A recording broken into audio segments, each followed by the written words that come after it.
손 좀 돌리시고. 네. 아니 제 하필 이틀 뒤에 연주여가지고 한국 그 이대에서 연주하고 목요일 일본에서 연주해서 그래서 뭐 사실 괜찮으시면 화요일에 무료 초대니까 아, 진짜? 오케스트라 공연 보러 오시는데 거기서? 이대에서 저희 7시에 가요. 아, 근데 그랬구나. 똑같이 일본에서 저희가 어. 크게 연주하는 거 프리뷰거든요. 거시나 저희가 잠깐 말씀드리면 한국 장학재단이라고 아 네네. 그 아주 유명한 장학재 재단이잖아요. 이제 사회 리더 멘토링이라고 하는 멘토링 시스템을 만든 지 몇 년이죠? 한 20년 됐죠. 16기가 네. 저희가 16년째인데 그래서 이번에 그 멘티가 한 2,500명? 예, 그리고 멘토가 한 200명? 그래서 그 발대식을 이대에서 했어요. 아 진짜요? 네, 올 우리가 몇 월에 했어요? 4월. 4월에 네, 거기에 그 몇천 명이 가가지고 이대에서 발대식을 하고 저도 한 몇 대 1의 경쟁률을 뚫고 멘토가 되고 오. 사회리더 멘토님들이 조금 연륜 있으시고 아. 은퇴하신 막 대기업의 임원들 사장님들 되게 많으세요.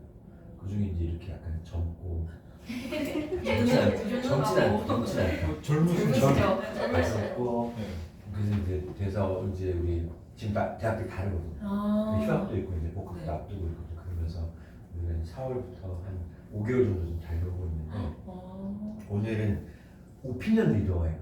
네. 네, 사실 오피니언 리더 하면은 50세 이하 이 밑으로 오피니언 리더가 된다는 게 사실 쉽지 않거든요. 근데 이제 제가 인정한 이제 30살 됐나요? 저 만수는 하는 이틀 전에 연락 받아서 좀 이렇게 스케줄 바로 조정하고 또 아 정 진짜로 대표님 제가 의지하니까 너무 감사해가지고 저는 30분만 시간이 된다는 것도 너무 감사했어요. 아니, 너무 진짜 스케줄이 많아가지고 그래서 제가 유일하게 50대 이하인데 오피니언 리더라고 부를 수 있는 이선희 대표님이시고 이미 음대를 다니는 학부 때부터 남다른 생각으로 출발을 했는데 불과 몇 년 만에 자기 사업체 2개와 그야말로 남들이 도전하지 못하는 영역까지 도전해서 불과 지난달에 뮤지컬 써니테라운이라고 하는 굉장히 대학로에서는 항상 탑10 안에 드는 몇 년 동안 거기 여자 주인공으로 출연을 몇 번 했어요 이번 시즌에. 4달 동안 공연했어. 근데 끝나고 저한테 굉장히 진중하게 정말 어땠냐고 몇 번을 물어보고 피드백 막 이렇게 막 적고 네, 막또 약간 진짜. 대표님 막 분석 잘해주시니까. 나는 너무 최고라고 했어요. 진짜 손댈 거 하나도 없다고. 어쩜 그렇게 다 열심히 할 수 있을까? 우리가 페이퍼이나 뭐는 다른 수단을 통해서 빛을 내는 건데 연기나 노래는 내가 해야 되잖아요. 쉽지 않잖아요. 그래서 우리 이선 대표님 소개도 편안하게 해주시면 되고 네. 어떻게 성장하고 계신지 좀 얘기해 주시면 좋을 것 같고 네. 우리 대학생 여러분들에게 어떤 키워드 주시고 싶은 것도 충분히 네. 주시고 중간중간에 질문하고 답변하는 거 있지 않으시죠? 네.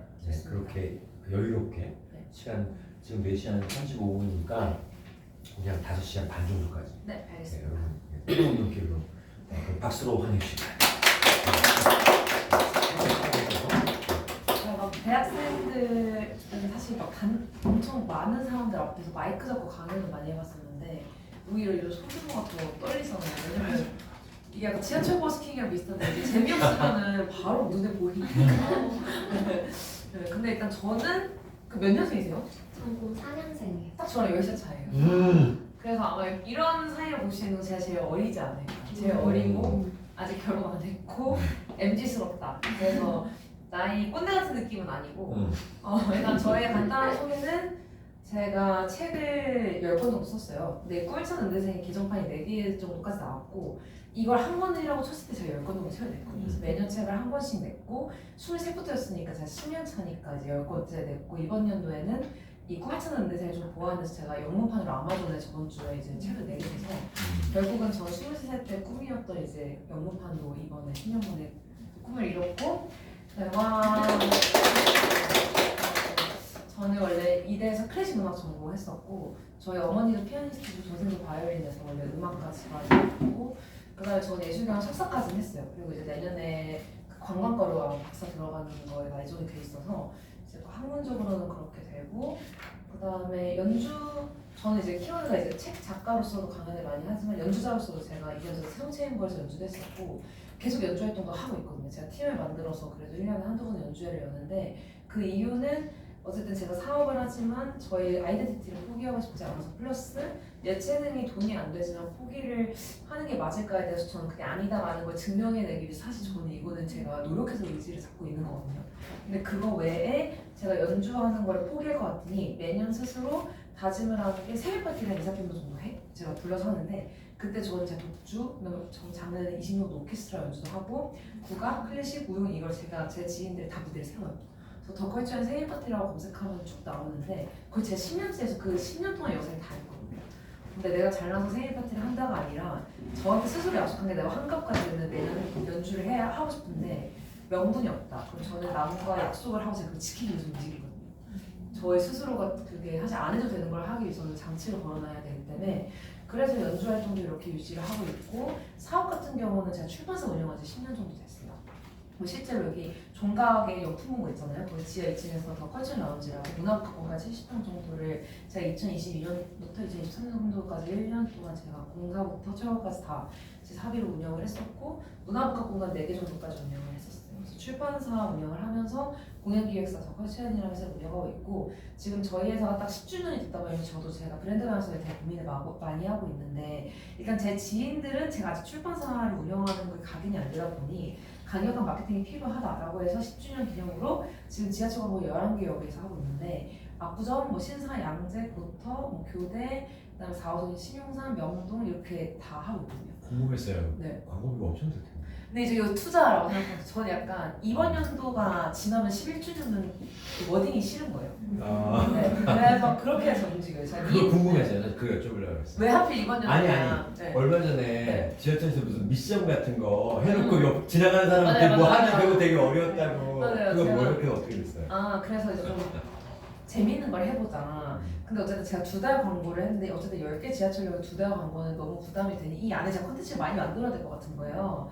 그래서 고민을 하다가 그럼 내가 광고판이 나오니 진짜 지나가는 시민들한테 내 책 그 출판 홍보를 줘보자. 그리고 도를 아십니다처럼 그렇죠. 여러분 책을 내보세요. 이런 챌린지 제가 했었어요. 네, 근데 맞습니다. 그러니까 이제 전단지 나눠주는 게 이렇게 힘들구나를 이제 알게 되면 아니, 그거를 못 하실 거라고 저는 생각을 못했어요.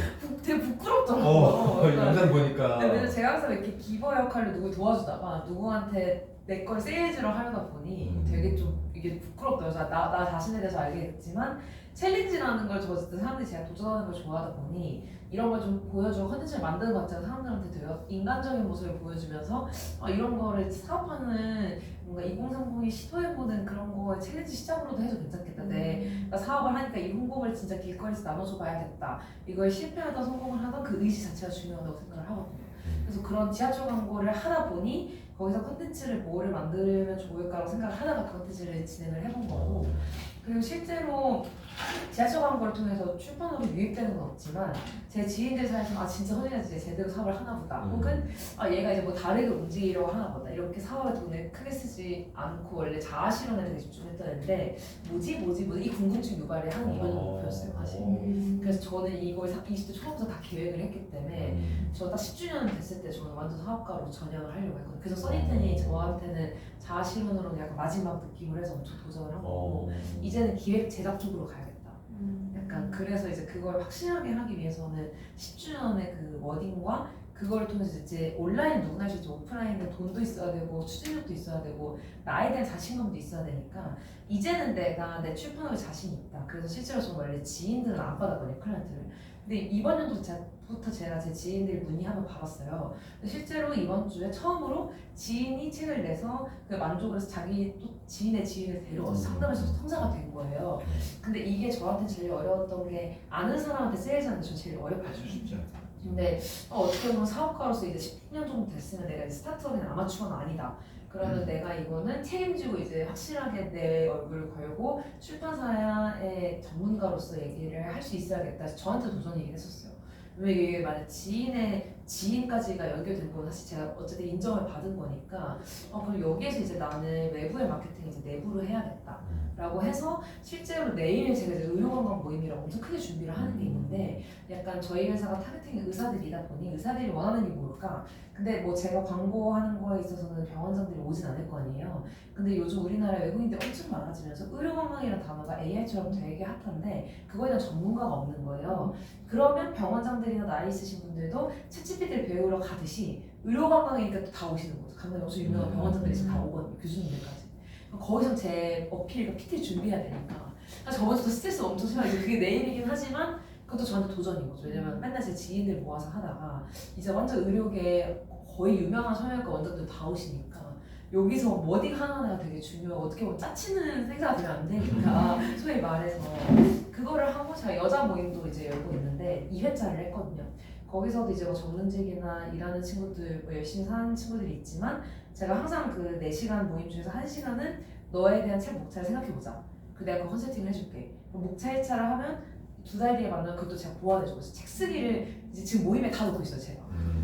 그렇죠. 이번 연도부터 달라진 거는 허영원 대표님한테도 제가 처음 얘기를 하는데 작년까지는 그냥 공연 플러스 소셜, 공연 플러스 파티가 끝이었다면 이번 연도부터 내가 무조건 사업에 관계되는 거 아니면 안 하기로 마음을 먹었고 그건 제가 스스로 절제하지 않으면 끝이 없다라는 걸 알게 됐기 때문에 아 이젠 내가 할 수 있는 것도 안 할 용기가 필요하다.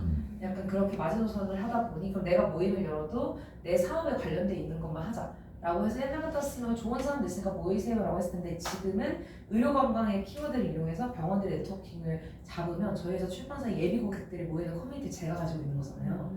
그거 하나랑 여자 모임 같은 경우는 여자들은 남들이 부러워하는 걸 따라하고 싶어 하니 남들이 원하는 그룹의 집단을 똑똑한 집단을 만들어서 이 친구들이 다시 책 쓰기 모임을 하는 컨셉으로 가자. 그러면은 이걸 따라하고 싶은 여자애들이 우리 사회의 클라이언트가 되겠다.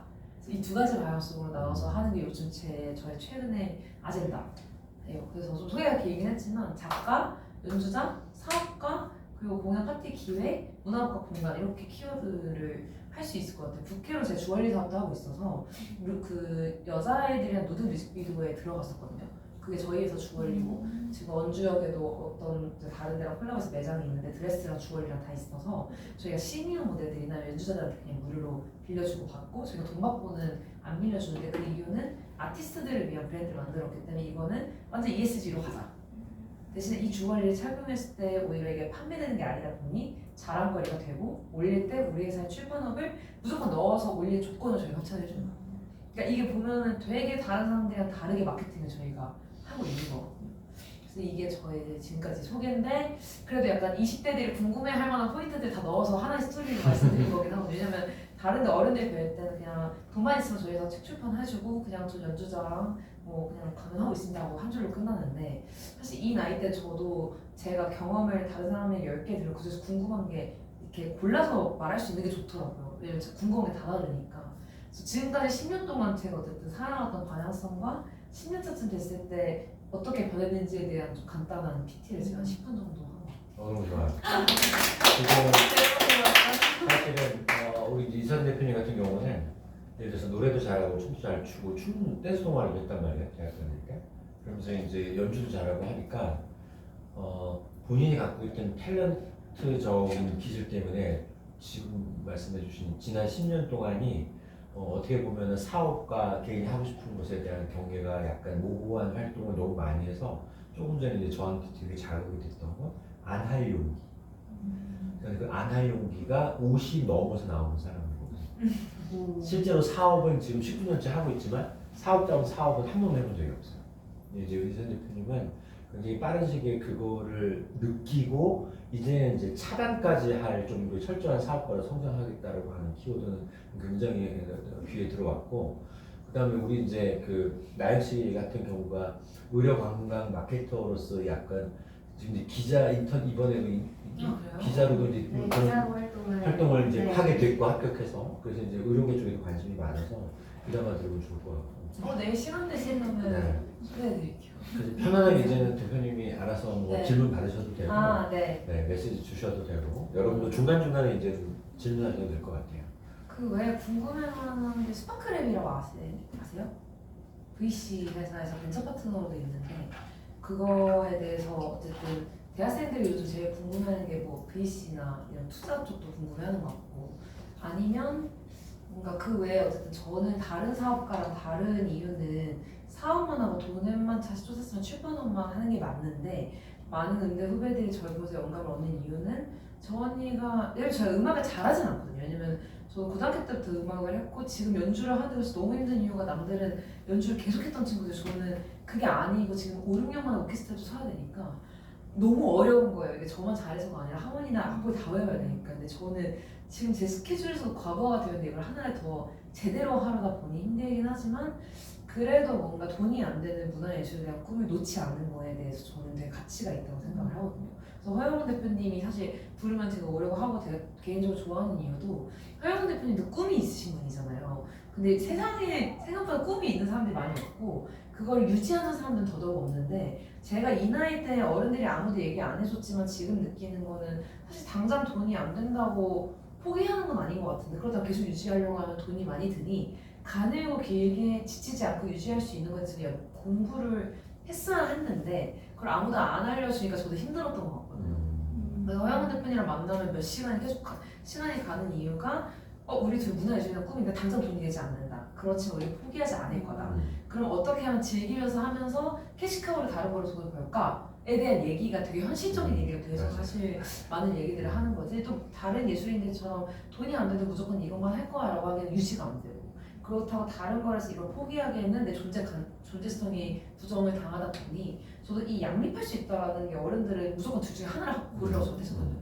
좋아하는 걸 하든지 잘하는 걸 하든지 근데 전 둘 다 할 수 있다는 거를 그게 증명하고 공통점이에요. 이 기획자 입장에서 네. 이렇게 한 가지만 잘해야지 성공한다라고 얘기하는 그 숲에서 둘이 다른 얘기를 하고 있는 공통점이 있어요. 그래서 저는 어떤 분야에 A뿔이 너무 많은데 여러 가지 분야에 B뿔인 사람 몇 명 없다고 생각을 해요. 그래서 저는 인생에 대해서 성공이 무조건 뭐 다른 사람들이 원하는 직업일 수 있지만 저는 남들과 대체되지 않는 저만의 캐릭터가 죽기 전에 있어야 저는 인간답게 살았다 생각하는데 예를 들면 변호사 의사 너무 좋지만 옆에도 변호사고 옆에도 의사잖아요. 그럼 뭐뭐 하는 의사여야 한다고 저는 생각을 하는데 그 캐릭터라이징이 우리나라에서 안 돼 있다는 거죠. 근데 저는 연주자로서 딱 그냥 대학교 들어갔는데 이거는 내가 줄려 들어간 것도 아니고 사실 뭐 조성은처럼 엄청 유명한 연주자는 이미 어렸을 때도 내가 성공했겠지. 그러면 뭐 하지? 그럼 나는 이제 전략에 잡던 게 그럼 춤을 잘 추는 음악가는 나밖에 없으니까 일단 춤이라도 하자. 그래서 저는 춤도 잘 추는 거 되게 어필했고 연주는 뭐 엄청 잘하는 건 아니지만 일반인들보다 잘하는 그 정도 위치를 했는데 생각보다 그 캐릭터라이징이 연주만 잘하는 애들보다 사람들이 기억을 잘하다 보니 그 21살 때 느끼고 그럼 나는 여러 가지 잘하는 사람으로 할래. 근데 그런 사람들이 맨날 질문하는 게 하나만 집중하기도 모자르다. 그럼 전문성이 하나도 없어 보인다. 뭐 너무 그거는 이상적이다라고 하는데 내가 10개를 해봐야 잘하는 게 뭔지 아는데 2개만 해서 잘하는 거 어떻게 아는지 전 모르겠어요. 그러니까 어른들의 말이 아직도 어른들은 그렇게 말을 하거든요. 근데 그거는 그 시대 때 그렇게 성공을 할 수 있었던 거고 저희 시대는 사실 그걸 성공을 못한다고 봐요. 그 의사 변호사 돼도 그 안에서 차별화를 둬야 하고 결국 개인의 행복에 대해서 생각을 하는 세대인데 제가 느끼는 어른 세대는 그냥 하라고 하면 했던 세대인 것 같아요. 그러니까 저희가 그 샌드위치 세대여서 힘든 것 같거든요. 위에는 이렇게 생각을 하는데 우린 아닌 것 같은데 성공한 건 이런 사람들만 보니까 그거에 대한 그 붕괴가 10년 동안 제가 엄청 그 때려맞으면서 겪었던 거여서 전 대학생들 만나면 당연히 앞으로 어른들이 엄청나게 많은 잔소리들을 들을 테지만 그걸 생각했을 때 과연 내가 뭘 했을 때 행복한지 내가 회사를 다녀서 행복한지 사업을 해서 행복한지를 알려면 대학교 때 다 해봐야 될 것 같아요. 인턴도 해보고 내 사업도 해보고 물건도 떼어보고 내가 춤도 뭐 미친듯이 춰보고 해서 약간 그래도 대학교 정도는 학점이 좀 낮아도 나한테 집중해서 내가 잘 하는 거를 판단하는 시기로도 너무 가치가 있는데 그런 생각을 저도 대학교 때 그렇게 하려고 했을 때 너무 주변에서 많은 참견과 그냥 제가 하는 것도 힘든데 주변의 시선도 힘들었던 기억이 있으니 근데 이런 얘기를 제가 한두 살 후배들한테 못해줘. 이미 늦어서. 그렇지. 이미 늦어. 그때 갑자기 경험한다고 30대 거의 약간 뒤늦은 나날이가 되는 느낌인 거고 나이대마다 하낼 수 있는 게 있는데 저는 20살 들어가자마자 한 달 동안 엄청 많은 메모를 했거든요. 그래서 알바도 그럼 나 한 달 단위로 한다.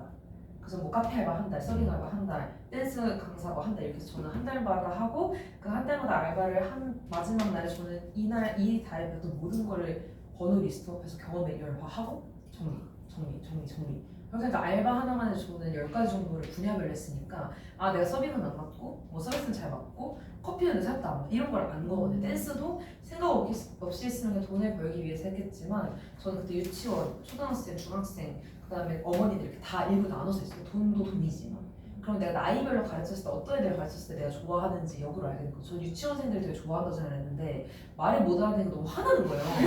그리고 오히려 중학생들이 진짜 잘 맞는 걸 보고 아 이것도 경험하기 전까지 몰랐을 텐데 하나의 댄스를 매개체로 내 나이별을 다르게 하다 보니 이렇게 했을 때 3개월만 해도 이거 다 알 수 있는 거잖아요. 그래서 제가 엄청 똑똑하게 기억을 해야 되긴 해요. 20살, 20대 초반에. 근데 그게 엄청 귀찮지만 이렇게 사는 애들이 30대 때 많이 다른 것 같아요. 경험치가 사실 엄청 많긴 하거든요. 근데 당연히 성공한 것도 있고 실패한 것도 있지만 실패한 거는 실패로 생각 안 하고 경험이지 뭐라고 해 털어내고 너무 하는 게 많아서 까먹거든요. 그게 되게 좋은 것 같아요. 그러니까 오히려 저는 시간이 많아요. 인간관계에 대해서 생각하면 끝도 없잖아요. 갑자기 이 친구가 내 편 아닌 것 같고 뒤에서 칼 꽂을 것 같고 그러다 생각하다가 다음날 얻은 게 없는 거예요. 이게 생각해서 달라진 게 아닌 건데 그럼 예를 들면 뭐 하늘이 왜 저렇게 파란색이랑 비슷한 느낌인 건데 이런 시간을 하늘이 내가 그냥 바쁘게 산 게 아니겠다. 내가 자아가 세져서 내 생각을 컨트롤할 수 있는 나이가 되기 전엔 왜냐면 제가 20대 초반에는 엄청 이런 잡생각이 많아서 너무 힘든 거예요. 그래서 여대니까 괜히 제가 멀어진 것 같고 밥을 저번 주에 안 먹었더니 뭔가 나 좀 배제한 거 너무 머리가 너무 아픈 거예요. 뭐 예를 들면 뭐 너무 사소한 거에 막 하니까 근데 그렇게 내 인생에서 얻는 게 없는데 이게 컨트롤이 내가 안 되는 걸 받아들이니 그럼 내가 이런 컨트롤이 될 때까지는 억지로라도 시간을 여기에 허비할 수 없기 때문에 엄청 바쁘게 살아야겠다라고 20살 때 결심하고 이렇게 바쁘게 산 거예요. 그러니까 30살쯤 되니까 생각 정리했었는데 그러니까 지금은 그래서 좀 쉬면서 얘기도 하고 혼자 가만히 있으면 안 무서운데 21, 22 때는 집에 갑자기 있으면 엄청 극도의 불안감과 극도의 잡생각과 갑자기 미래에 대한 엄청난 두려움 그리고 갑자기 10년 뒤에 AI, 그때도 AI 막 인공지능 이런 게 개념이 있긴 했으니까 그런 애들이 있으면 나 취업 어떻게 해? 뭐 이런 걱정 21, 근데 막상 공부는 안 하니까 그런 것들? 그러면 어쨌든 시간은 내 시간이 제일 소중하니 저는 거기서 솔루션을 계속 좀 하려고 했던 것 같아요. 20대 초반에 근데 이걸 하나하나 알아가는데 너무 많이 걸렸어서 이거 누가 어른들이 이런 거 알려줘야 되는데 공부만 하라고 하니까 이게 저는 되게 무서웠던 게 음대 재학 중에 책을 냈기 때문에 많은 관심을 받은 거 반? 얼마나 잘 되는지 보자 반이었어요. 그러니까 저는 저의 고민이 이거였는데 이게 이런 책이 없으니 너무 순수한 눈으로 됐는데 유명해질 생각도 없었거든요. 근데 너무 관심을 받다 보니까 많은 사람들이 저의 실패를 바라는 것 같은 느낌인 거예요. 왜냐면 음대를 다니는데 이 책을 내서 다른 사람이 성공을 하는 거면 음대 다니면서 아티스트가 된 친구들이 저를 인정하게 돼서 자기 길을 부정하게 되거든요.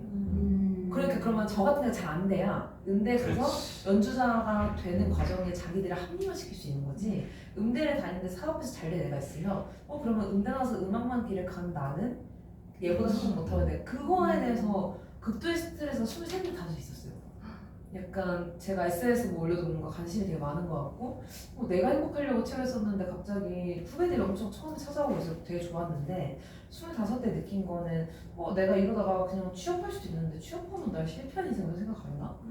약간 언니 너무 도전해서 멋있는데 나도 뭐 결혼도 하고 싶고 이래서는 애도 낳을 거고 평범하게 살 수도 있는데 너무 사람들이 기대치가 이 정도 되니까 내가 평범해지면 사람들이 잊으려고 뭐 극도의 연예인도 아닌데 기획사가 없으니까 제가 스스로 기획하지 않으면 살아남을 수 없어서 좀 제가 살려고 제가 스스로 기획하려고 하는 거를 20대 후반에 생각을 많이 했던 것 같아요. 엄청 고민이 많을 때 제가 20대 때 허영문 대표님을 뵀던 거여서 허영문 대표님도 아마 저의 성장 과정을 보시면서 신기해하시고 20대 때 제가 연주팀 만들고 브레이크댄스 엄청 힘들게 됐었거든요. 인간관계에 대한 증오와 현타와 문화예술계에 빡친 거인데 막 다 들어주시고 하셔서 저도 그런 기억이 있으니 허영 대표님 뵐 수 있는 자리면 저도 안 따지고 가는 거고 허영 대표님도 엄청 바쁘신데 제 뮤지컬 보는 거고 근데 이런 좋은 관계가 결국 전 지실성이라고 생각하거든요. 그래서 저는 약간 좀 이 20대 나이 때는 좀 제가 엄청 잘 되고 사업 성공하고 돈 많이 번 얘기보다 약간 좀 힘들었던 얘기들이 좀 도움이 되는 것 같아요. 왜냐면은 누구한테 물어보면 다 힘들었던 얘기 잘 안 해주거든요. 근데 사실 뭐 잘 된 얘기 들으면 저도 너니까 그렇지 뭐 생각할 수도 있고 이 사람이 저는 힘들었던 얘기가 저 제일 궁금해요. 내가 그걸 겪고 싶지 않으니까. 왜냐면 힘들지 않으면 행복하거든요. 행복하면서 불행할 수 있으니까 약간 좀 사업하는 사람들 좀 만나면 언제가 제일 힘들었는지 어떻게 극복했는지 먼저 물어보고 성공한 얘기들은 기사로 찾아보면 되니까 이런 거 기사로 안 나오니까 저 20대를 생각해보면 특히 대학 4년 동안은 물론 법대니까 3학년 때부터 고시 공부를 시작하긴 했지만 사실 4년 동안은 어떻게 하면 재밌게 놀고 어떻게 하면 부모한테 돈을 빼내서 딴 짓을 할까요 고민을 했지. 이렇게 나는 대학을 졸업하면 이렇게 성장할 거다 이런 생각 한 번도 해본 적이 없어요. 근데 대학 들어오면서 그런 고민을 했다는 자체가 난 너무 신기하기도 하고 사실 우리의 만남은 아까 잠깐 얘기했지만 선배님 독주회 때 사회를 봤는데 우리는 그 본인 사회 찾아와가지고 진짜 사회 뭐 진짜 감동했어. 저는 인생 처음으로 모르는 분 번호 달라. 진짜 너무 예쁜 분이 갑자기 와가지고 놀라기도 했고 근데 벌써 이런 인연까지 오기에 물론 이제 밀착해서 관찰한 건 아니지만 진짜 오래되긴 했어. SNS를 보고 성장하고 이런 것까지 이것도 그래서 이제 지금 바라보는 우리 대표님은 우리 똑같이 누구한테나 24시간이 주어지는데 48시간처럼 자기 일을 만들어가는 사람이니까 나는 똑같이 20대에서 30대 초반까지 이서진 대표님하고 비교를 해보면 굉장히 떨어지는 기획자고 정신을 차리고 기획하기 시작한 건 오히려 마음이 넘어서니까 그리고 만약에 20대부터 기획했으면 세상 큰일 났겠다 오히려 다행이다 지금 철든 게 다행이다 근데 이제는 행복을 약간 가정 쪽으로 옮겨가서 약간 방향성이 확 바뀌긴 했지만 어쨌든 지금도 확장하고 있는 걸 멈추지 않는 거 입장에서 보면은 어떻게 보면 20대에서 30대 달리고 있는 최고의 기획자 그리고 나는 약간 이 세대에서 기획을 많이 안 하는 세대의 선구자 같은 약간 그런 거를 보면 뭐 명예의 전당에 올라갈 수 있으나 가장 각광받는 기획자는 이서진 대표님 같은 분이 될 거예요. 그래서 이제 오늘 사실은 30분이라도 저는 와주면 감사하겠다는 형태로 오늘 모시게 된 거고 여러분들이 조금 이제 스터디하고 오셨으니까 질문도 좀 했으면 좋겠고 네. 그리고 우리 멘티들은 막 명함도 있어요. 제가 이제 저희 프로젝트 중에 명함을 만드는 걸 요구를 해서 오늘 막 가져오고 그랬어요. 그래서 좀 이따 명함 네, 이따가 명함 갖고 오신 분들 안 갖고 오신 분들도 계신데 되게 좋을 것 같고 그래서 우리 학생들 네트워크 전화번호도 대표님 필요하시면 또 네, 네. 받으셔서 네. 그래서 어디 알바자리 이 친구들이 네. 와서 뭔가 하면은 서로 시너지가 되겠다 싶은 거는 부담 없이 연락 주시면 좋을 것 같아요. 인맥이 엄청 넓은 편이에요. 모든 보통 분야. 넓은 정도가 아니에요. 이게 진짜 한 50대 중반 넘어야 가능한 걸 지금 다 갖고 계신 것 같고 어디 가서 대표님은 여기서 그냥 일단 드세요. 그래서 앉으면 아까도 얘기했지만 여기는 이상하게 젊은 친구 하나 있는데 한의사고 옆에는 원장이고 그래가지고 깜짝 놀란 적이 몇 번 많은데 아까 일단 뭐 여러분 가능하시면 연락처도 좀 주시면 좋을 것 같고 집이 집이요? 집이 지금 세종. 그럼 올 세종에서도 항상 올 때마다 기차 타고 오는 거예요. 뭐 성공하겠고. 집이 수원. 수원. 충남에 당진이라고. 당진이고 지금 서울에 올라가 있고 인천입니다. 인천. 경기의 고양시입니다. 자 자기 전공만 싹 얘기해 주세요. 저는 심리학과. 그러면은 전공이랑 앞으로 뭐 하고 싶은지. 좋은 질문. 저는 심리학과고 심리학과는 대학원 보통 가야 되니까 저는 대학원에 가서 공부하는 것보다는 좀 실무 경험을 많이 하고 싶어서 이제 복수 전공으로 콘텐츠 쪽을 복수 전공하고 있고 지금 제일 관심 있는 거는 문화기획. 정확히 문화기획 쪽에 뭘 하고 싶어요? 그거를 제가 지금 1년 동안 휴학을 하면서 저는 과가 심리학과다 보니까 학교에서는 사실 그런 기획 쪽을 경험할 수 있는 게 많이 없어서 휴학하면서 그 기획 쪽을 다 경험을 해보자 라는 걸 시작을 해서 지금 여러 대외 활동을 하면서 공연 스태프로도 참여를 하고 있고 기획도 계속 지금 하고 있어가지고 이 경험을 통해서 진짜 제가 뭘 하고 싶은지를 좀 찾는 과정을 지금 왜 하필 문화예요? 제가 원래 기획 자체가 재밌어서 난 기획을 하면서 살고 싶다 했었는데 너무 모든 분야에 기획이 껴있다 보니까 구체적으로 내가 뭘 할 수 있지 이런 생각을 하던 찰나에 문화기획 강의를 제가 학교에서 들었어요. 그래서 거의 그 한 학기를 문화기획 관련해서 보고서를 쓰고 이제는 하면서 지냈는데 거기에 일단 그 교수님이 되게 좋은 피드백을 해주시면서 너 이쪽 길로 한번 가보는 게 너한테 되게 도움이 될 것 같다라는 말을 그때 처음으로 듣고 문화기획 쪽으로 지금 제일 관심을 갖게 됐어요. 그럼 결국 기획에 관심 있으니까 꼭 문화여야 하는 건 아닌데 거의 재능이 있으니까 그쪽으로 한 거네요, 그렇죠? 그쵸. 뭔가 기획을 하면 너무 저희가 되게 추상적이어서 뭘 하기도 좀 쉽지 않은 거 찾는 것도 쉽지가 않은 것 같아서 지금은 문화기획으로 초점을 맞추되 여러 가지 기획을 다 경험해보자라는 마음으로 지금 하고 그럼 있어요. 기획이 왜 좋아요? 저는 그냥 우리 임 대표님 스타일이 그래. 너무 지금 긴장하지 마요. 그거 알아야. 나는 약간 돌려서 얘기하는 스타일이고 네. 우리 대표님은 사업가기 때문에 직선. 저는 그 기획도 좀 혼자 하는 것보다 제가 어떤 그 ESG 경영 아이디어 대회에 참여를 한 적이 있는데 그때 한 5명? 저까지 5명의 팀원들끼리 이제는 문제 도출부터 문제 해결 방안까지 그리고 거의 실행까지를 1년에 가장 다 경험해본 적이 있어요. 근데 그때 같이 아이디어를 나누고 그 아이디어를 좀 구체화해가는 과정 자체가 저한테는 너무 재미가 있더라고요.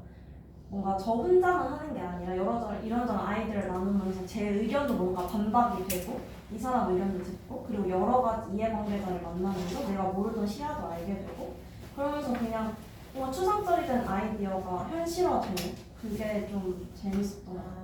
그러면은 만약에 좀 그러니까 약간 저는 모든 사람한테 대입해서 얘기해 주잖아요. 그게 제일 효율적이잖아요. 남의 얘기 듣는 것보다.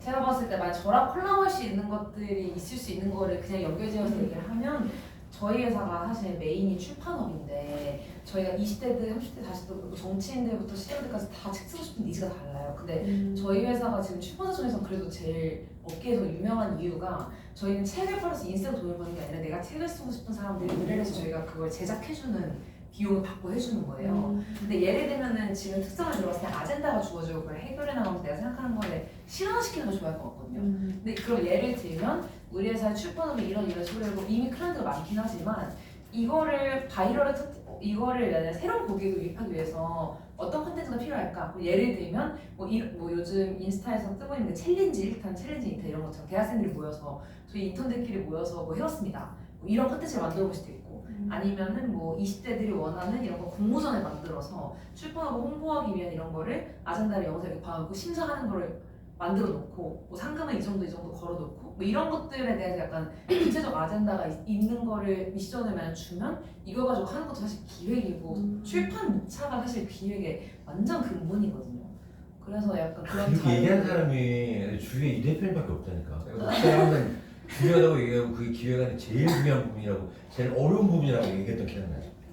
그러니까 기획 잘하는 분들은 그걸 안 하니까. 그래서 콘텐츠적으로 저희 회사에서 몇백 명의 책을 기획했다 보니 그 목차 기획안도 자료로 줘볼 수 있고 이 목차 기획안들 초안이 어떻게 완성되는지 결과물도 보여줄 수 있고 실제로 어쨌든 저는 어떤 행동을 했을 때 수익이랑도 중요하다고 생각하니까 만약 이런 콘텐츠로 뭐 공모전이나 일단 뭘 콘텐츠를 만들자 해서 만약에 여기서 출판 고객이 유입이 된다 라고 하면 그거에 있어서 커미션도 수여할 수 있고 그럼 어쨌든 동기부여가 되니까 좀 그거에 대해서 결국은 전 기획을 좋아하면 나중에 자기 사업하기도 좋다고 생각하거든요. 그거 그다음 질문. 저는 문화 콘텐츠 전공하고 있고 경영학을 복수 전공하고 있는데 처음에는 그냥 마케팅 생각해서 들어왔다가 전략교가 복수 전공 필수여가지고 하다 보니 콘텐츠학과가 있다 해서 글로 수업을 들었는데 그런 쪽에 기획과 관련돼서 좀 관심이 있고 이제 스토리텔링 같은 것도 좀 관심이 있어서 지금은 웹툰 PD 쪽을 좀 생각해보고 있는데 그 이유가 약간 하나의 IP를 만들어가지고 그걸 가지고 다양하게 변화하는 거를 좀 좋아하는 것 같아요. 그런 걸 기획해보는 거. 이제 웹툰 같은 경우도 웹툰이 있으면 그걸 가지고 드라마화 되기도 하고 팝업 스토어가 만들어지기도 하고 이런 식의 다양하게 변화하는 걸 많이 하는데 미디어관 이렇게 매체관 그런 것들을 다루는 일을 해보고 싶다라는 생각을 지금 하고 있고 아직은 찾아가고 있는 중이에요. 그게 결국 OSMU 개념이거든요. 아세요? 네네. 그렇죠. 그게 저희 회사에서도 하는 건데 하나의 책을 가지고 저희가 뮤지컬도 만들고 웹툰도 만들고 뭐 애니메이션도 만들고 저희가 그거 다 하긴 해요. 근데 출판이 메인이긴 하지만 근데 결국은 사실 뭐 웹툰에 대해서 본인이 좀 이렇게 만들고 싶은 거야? 아니면은 그냥 컨텐츠 자체를 이걸 이렇게 널리 알리고 싶은 거예요? 널리 알리고 싶은 것도 있는 것 같고 개인적으로 따로 소설이나 이런 거 만들어보고 싶기도 해요. 왜냐면 어제 저희 회사에서 베스트셀러들을 또 많이 배출해 봤고 그 기획이 있다 보니 막 웹툰을 뭐 어떤 걸 하고 싶다라고 하면은 오히려 그거를 저희 회사에서 같이 뭔가 아이디어를 주면서 만들어 나가고 혼자 하는 것보다 괜찮으니까 그런 식으로 좀 콜라보 컨셉을 해서 예를 들면 이제 본인이 막 그냥 처음에 시작하는 건 쉽지 않을 수 있으니 저희가 출판사이니까 어디 출판사에서 약간 뽑힌 척 컨셉으로 하고 그 브랜드 만들어줘서 뭐 여기서 출판사에서 대학생들 중에서 뭐 이거 웹툰 하는 이런 친구를 뭐 이렇게 우리가 추천한다 이런 식으로 약간 예를 들면 스토리텔링을 만들어서 이제 웹툰을 연재를 하기 시작하면은 잘 되든 안 되든 본인 포트폴리오를 만드는 스토리텔링을 만들어줄 수 있으니까 아니면 이렇게 해서 만약 하나라도 만들면 그 예시가 있잖아요. 저희 회사 출판 고객들 중에서 자기가 책을 낸 걸 가지고 이런 걸 만들고 싶은 사람들이 있다 보니 본인의 포트폴리오가 하나 있으면 이제 그가 필요한 사람을 연결시킬 수 있는 거지. 그러니까 저는 하나를 제작 대행하기 위해서 여러 개를 할 필요 없고 제가 독립영화도 만들어 보거든요. 뮤지컬도 만들어 보고 저는 하나씩만 만들어 봐요. 그리고 이게 완벽하지 않은데 일단 보여줘요. 그럼 사람들은 생각보다 퀄리티보다 했냐 안 했냐를 중요시 생각하거든요. 그럼 내가 처음에 예를 들어 동료랑 제작할 때 한 1,200 들었는데 그 다음에 불필요한 비용 빼면 4, 500에 끊을 수 있을 것 같더라고. 내가 경험을 다 해보니. 그러면 내가 이렇게 대행을 딸 때는 2, 3천을 받고 내가 1,000만 원 정도 마진을 남길 수 있잖아요. 그 대신 이 시행착오를 겪는 거 내가 다 해서 이거 매뉴얼화를 만드는 거죠. 그래서 웹툰 같은 것도 예시가 하나 있으면은 웹툰 제작하고 싶은 사람을 세일즈할 수 있는데 보통 많은 사람들이 오해를 하는 게 내가 하나밖에 없고 전문성인데 이거 돈 받고 하기가 무섭다고 하는데 그냥 해보는 게 나아요. 그래서 저희 회사도 처음에 제 책밖에 없는데 포트폴리오를 한두 개 쌓으니까 지금 몇백 건의 책 포트폴리오가 생긴 거거든요. 그리고 생각보다 전문가가 아니어도 이 일을 해서 대행을 하고 전문가가 된다. 저는 약간 역으로 가니까 그렇게 해서 하면 좋을 것 같아요. 또 어떤 저는 경영학과를 주전공으로 하고 있고 상담학과 부전공을 있습니다. 그럼 뭐 하고 싶어요?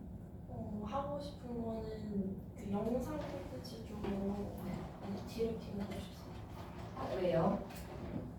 제가 평소에 뭘 많이 하냐, 뭘 즐겁게 하냐 했을 때 영상으로 얻는 즐거움이 크다고 생각해서 그쪽으로 관심이 가졌어요. 근데 영상도 유튜브가 있고 뮤직비디오가 있고 홍보 영상 있고 되게 종류가 많잖아요.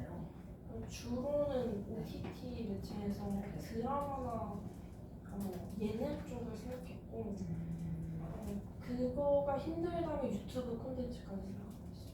근데 보통은 요즘은 자기 포트폴리오 유튜브로 만들어서 이제 섭외 나가는 게 요즘 트렌드긴 하거든요.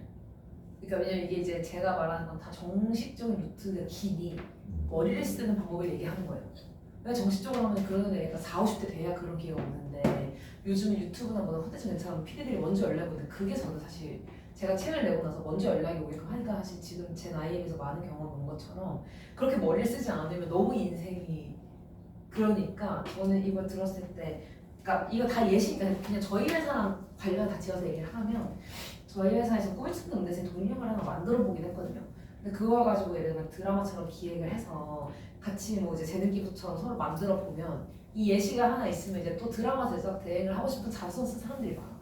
그러니까 지금 다 니즈들이 저희 회사에서 자수는 출판 마케팅사들 돈이 많으니까 이 책을 가지고 웹툰도 만들고 싶어하고 자기 이름으로 된 강연회도 열고 싶어하고 자기 이름으로 된 독립영화 드라마 제작하고 싶어요. 근데 이게 단가가 너무 높고 일반인들은 못한다고 생각하니까 없는 거고 이 시장이 저는 확신이 있지만 할 수 있는 사람이 없어서 저희 회사가 그걸 좀 키우려고 하는 거거든요. 그런 것처럼 근데 지금 이런 쪽에 관심이 있다 보면 어쨌든 뭐 저희가 꿀찬 응대생 해가지고 독립영화 뮤지컬 만든 게 있으니까 보여주면 이걸 가지고 어떻게 하면 요즘 잘된 드라마들을 그거 분석을 해서 어떤 반전 포인트들이 있는지 내가 PD가 된다고 생각을 하고 그러면 드라마 제작하려면 몇 부작에 뭐 배우들 몇 명 필요하고 할 거다라고 하면 뭐 촬영이나 배우 같은 거 제가 붙여줄 수 있으니까 그럼 내가 촬영을 해봐야겠다. 약간 이렇게 해서 같이 포트폴리오를 만들어봐도 괜찮을 것 같아요. 그리고 또 약간 어떤 전공? 저는 원래 전공은 문화인력과고 지금 전공은 산업공학이거든요. 네. 그리고 원래 작년까지 하고 싶었던 거는 좀 테크 기업 스타트업을 하고 싶어가지고 했는데 일단 지금은 포기를 했고요. 다른 진로를 찾아보고 있고요. 네. 그 포기하는 이유를 간략하게 설명하자면 네. 그 생활비를 원래 일해서 모아놨었는데 그게 다 떨어졌고요. 두 번째로 그 전공을 바꿔야 되는데 그러면 수능을 다 쳐야 되는데 네. 작년에 한 번 수능을 치니까 답이 없는 거예요. 그 제 이공계적 역량이 그 정도는 아니다. 그리고 세 번째 중국이 요새 테크 기업이 너무 잘 나가니까 네. 내가 덤벼들어도 답이 없다. 테크는 정확히 어떤 테크요?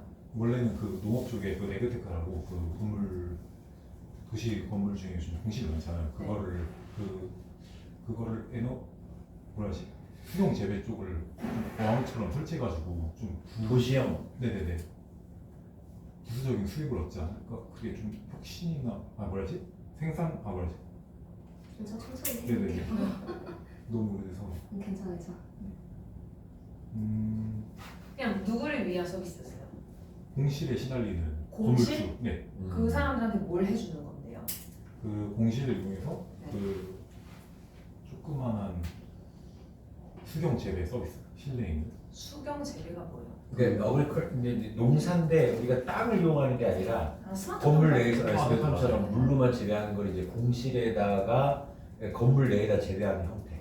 그러니까 우리 도시 재생은 도시 전체로 보면 이게 약간 건물 재생인데 그건 이제 옛날처럼 임대하고 이제 그런 개념이 아니라 거기 이제 농업화된 걸 통해서 이제 뭐 친환경적 수익 뭐 이런 것들을 다 동반시키는 그런 사업인 거죠. 저보다 더 잘하시네요. 근데 스마트팜 쪽이 사실 한 5년 전에 엄청 붐이었잖아요. 투자도 네. 많이 일어나고 그래서 최근 투자 다 막히고 막 이랬잖아요. 네. 그 이유가 제가 분석했을 때는 결국은 그 ROI가 효율이 안 나와서인 걸로 저는 알고 있거든요. 네. 근데 어떻게 보면 지금 아이디어 자체 근본은 공시를 해결하는 거잖아요. 근데 요즘 어떻게 보면 가로수길이나 뭐다 지금 공시 엄청 많고 부동산 경기가 좀 안 좋잖아요. 네. 그럼 저는 이게 스마트팜은 사실 설치비가 너무 많이 들어서 좀 안 된 것 같거든요. 네. 무조건 할 때 저는 제일 중요한 게 큰 성공보다 리스크가 적은 거가 중요한데 그래야 안 지치고 확장 가능성이 있는데 얘는 너무 헤비하잖아요. 네. 공시를 해결하기 위해서 예를 들어 제가 했던 방법은 문화학과 공간 저거 1년도 저거 한 4억 날렸거든요. 너무 이제 화가 나잖아요.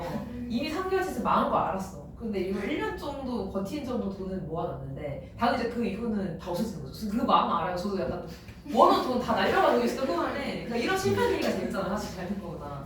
근데 그때 머리를 썼던 게 일단 망한 건 내가 알고 있는데 이렇게 해서 망하고 끝날 거냐 스토리를 살릴 거냐였거든요.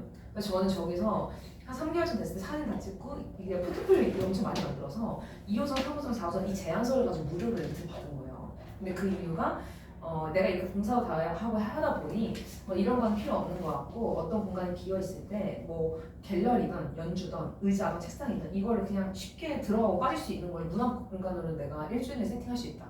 너네 우리한테 비용 투자 안 해줘도 돼. 너네 남잖아. 그럼 남는 공간 3, 4개월만 우리 줘. 그럼 너네도 잃는 거 없잖아. 유동인구가 생기니까. 이런 식으로 저 제안을 해서 그걸 가지고 또 책을 썼거든요.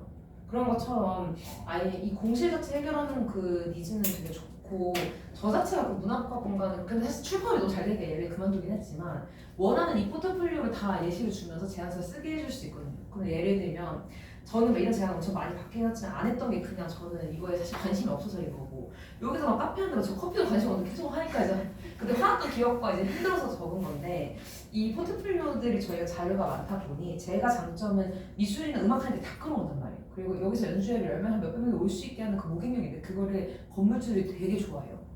왜냐면 있어 보이고 건물가치 높아지니까. 그래서 저는 사실 스타벅스 같이 이에 들어오는 건물값이 올라간다를 문화문화 공간으로 프랜차이즈화 하면 이거 돈 엄청 벌겠다 싶긴 했거든요. 근데 그런 것처럼 만약에 꼭 스마트팜이어야 되면 저희 회사가 해줄 수 있는 건 없지만 공시를 해결하기 위해서 뭔가 프로젝트를 하고 싶으면 저희 회사에서 했던 것들 예시나 제안서들을 다 예시를 드릴 수 있으니 그냥 저희 회사 스토리 이용해서 여기 공실에 있는 거 이런 문화문화 공간으로 뭐 몇 달만 우리가 빌려보자라고 하면 이게 1호선, 2호선, 3호선 이렇게 10호선까지 프랜차이즈가 하잖아요. 그럼 그걸 가지고 유동인구가 많이 생겼을 때 지하철 간 것처럼 이 회사에 가서 여기 공간에 이 정도 열두 공간에 우리가 광고해 줄게 너네 뭘 이랬는데 저는 이 광고 수익이 크다고 보거든요. 그렇게 해서 연결 지으면 그때 그 망했던 경험을 살면서 할 수 있죠.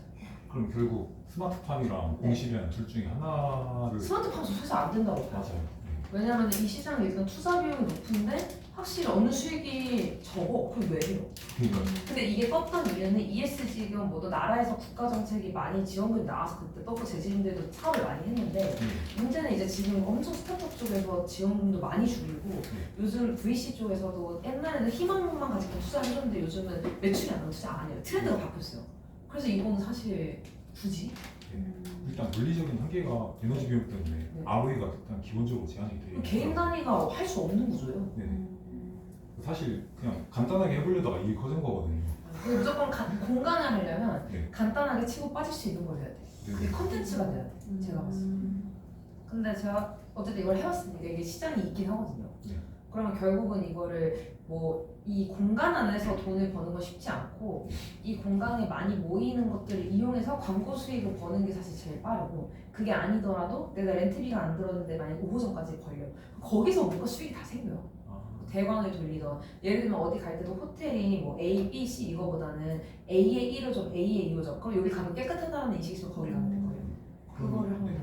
그럼 저는 특정 문제 두 개를 결합시켜서 그걸 한 번에 해결하는 걸 했었는데 그게 아니라 하나에만 철저하게 집중하고 그다음에 아니요 스마트팜이 아니라 네. 다른 게 돈이 별로 안 드는 콘텐츠가 있으면 되는데 이 왜 스마트팜이어야 되는지가 이유가 납득이 안 돼요. 아 그거는 내가 이제 기획할 때 항상 얘기하는 거지만 나는 이제 기획 전문가로서 떠오르고 다니는 이유 중에 하나가 남들이 이제 그거는 이제 뭐 시대가 갔어 아니 이거는 이제 더 이상 시장이 없어라고 할 때도 그걸 왜 당신이 결정하는데 라고 약간 얘기하는 스타일이거든요. 예를 들어서 누군가 이제 스마트팜에 대해서 이제 내가 항상 카시오 법칙을 얘기하면은 나머지 부분에서 조사하고 분석하는 과정이 먼저 해야 되는데 아 스마트팜이 이렇게 죽고 있구나라고 하면 기획자 입장에서 아이디어는 그러면 나는 넥스트팜이라고 하는 거를 제안서를 만들어서 스마트팜 다 어려우시죠? 근데 저한테 한번 맡겨보시면 또 다른 세상의 스마트팜 제가 보여드릴게요. 그러면 아 그거 뭔데? 그럼 한번 제안서 가져와 봐요. 난 이거를 출발점으로 항상 보고 그러면은 실질적으로 넥스트 스마트팜의 문제에 대한 제안서를 보고 누가 투자하고 싶거나 아니면 우리 건물에 와서 해달라고 하거나라고 하는 커스터머는 충분한 K를 확보한 다음에 그 넥스트팜에 대한 제안서가 맛있으면 분명히 고객은 생기는 겁니다.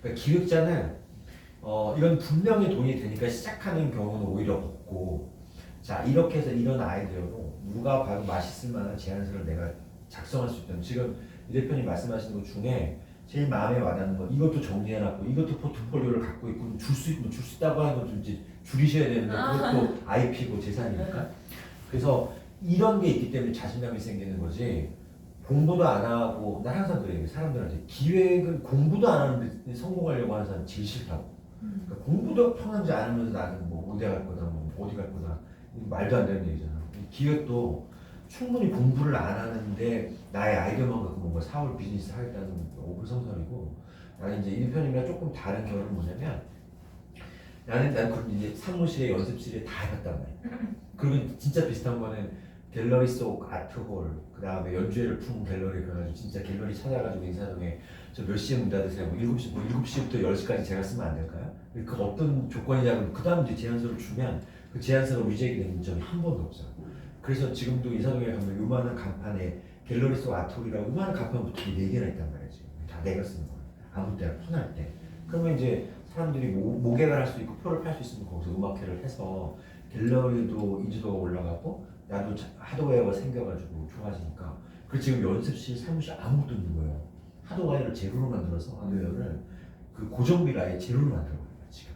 그래서 지금 사무실도 1인 회사로 해가지고 그 소사무실에서 1년에 10만 몇만 내는 거 그걸로 지금 하고 있는 거예요. 그 대신에 이제 사회이사는 점점 늘어져서 곳곳에 가도 책상이 있는 구조로 다시 만든 거잖아요. 그래서 얼마 전에 누가 무슨 베스트셀러인가 책이 나왔는데 이제는 한 명 한 명이 세상이다. 한 명이 기업이다.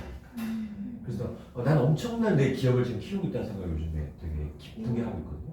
그걸 지금 어떻게 보면 20, 30대 초반에 이 대표님이 전형적으로 지금 그걸 실천하고 계십니다. 난 어떻게 보면 이론적으로는 현대기획학이라는 책이 이제 내년 초에 나오면 이론적으로는 또 성장은 되겠지만 필드에서는 약간 지는 해가 되는 걸로 삼고 있어요. 내년부터. 그래서 뒤에 앉아서 드러나지 않는데 돈 버는 사람을 내년부터 하려고 하는 거고 우리 대표님이 계속 드러나서 사람들이 모이는 스타일인 거고. 와 젊으니까.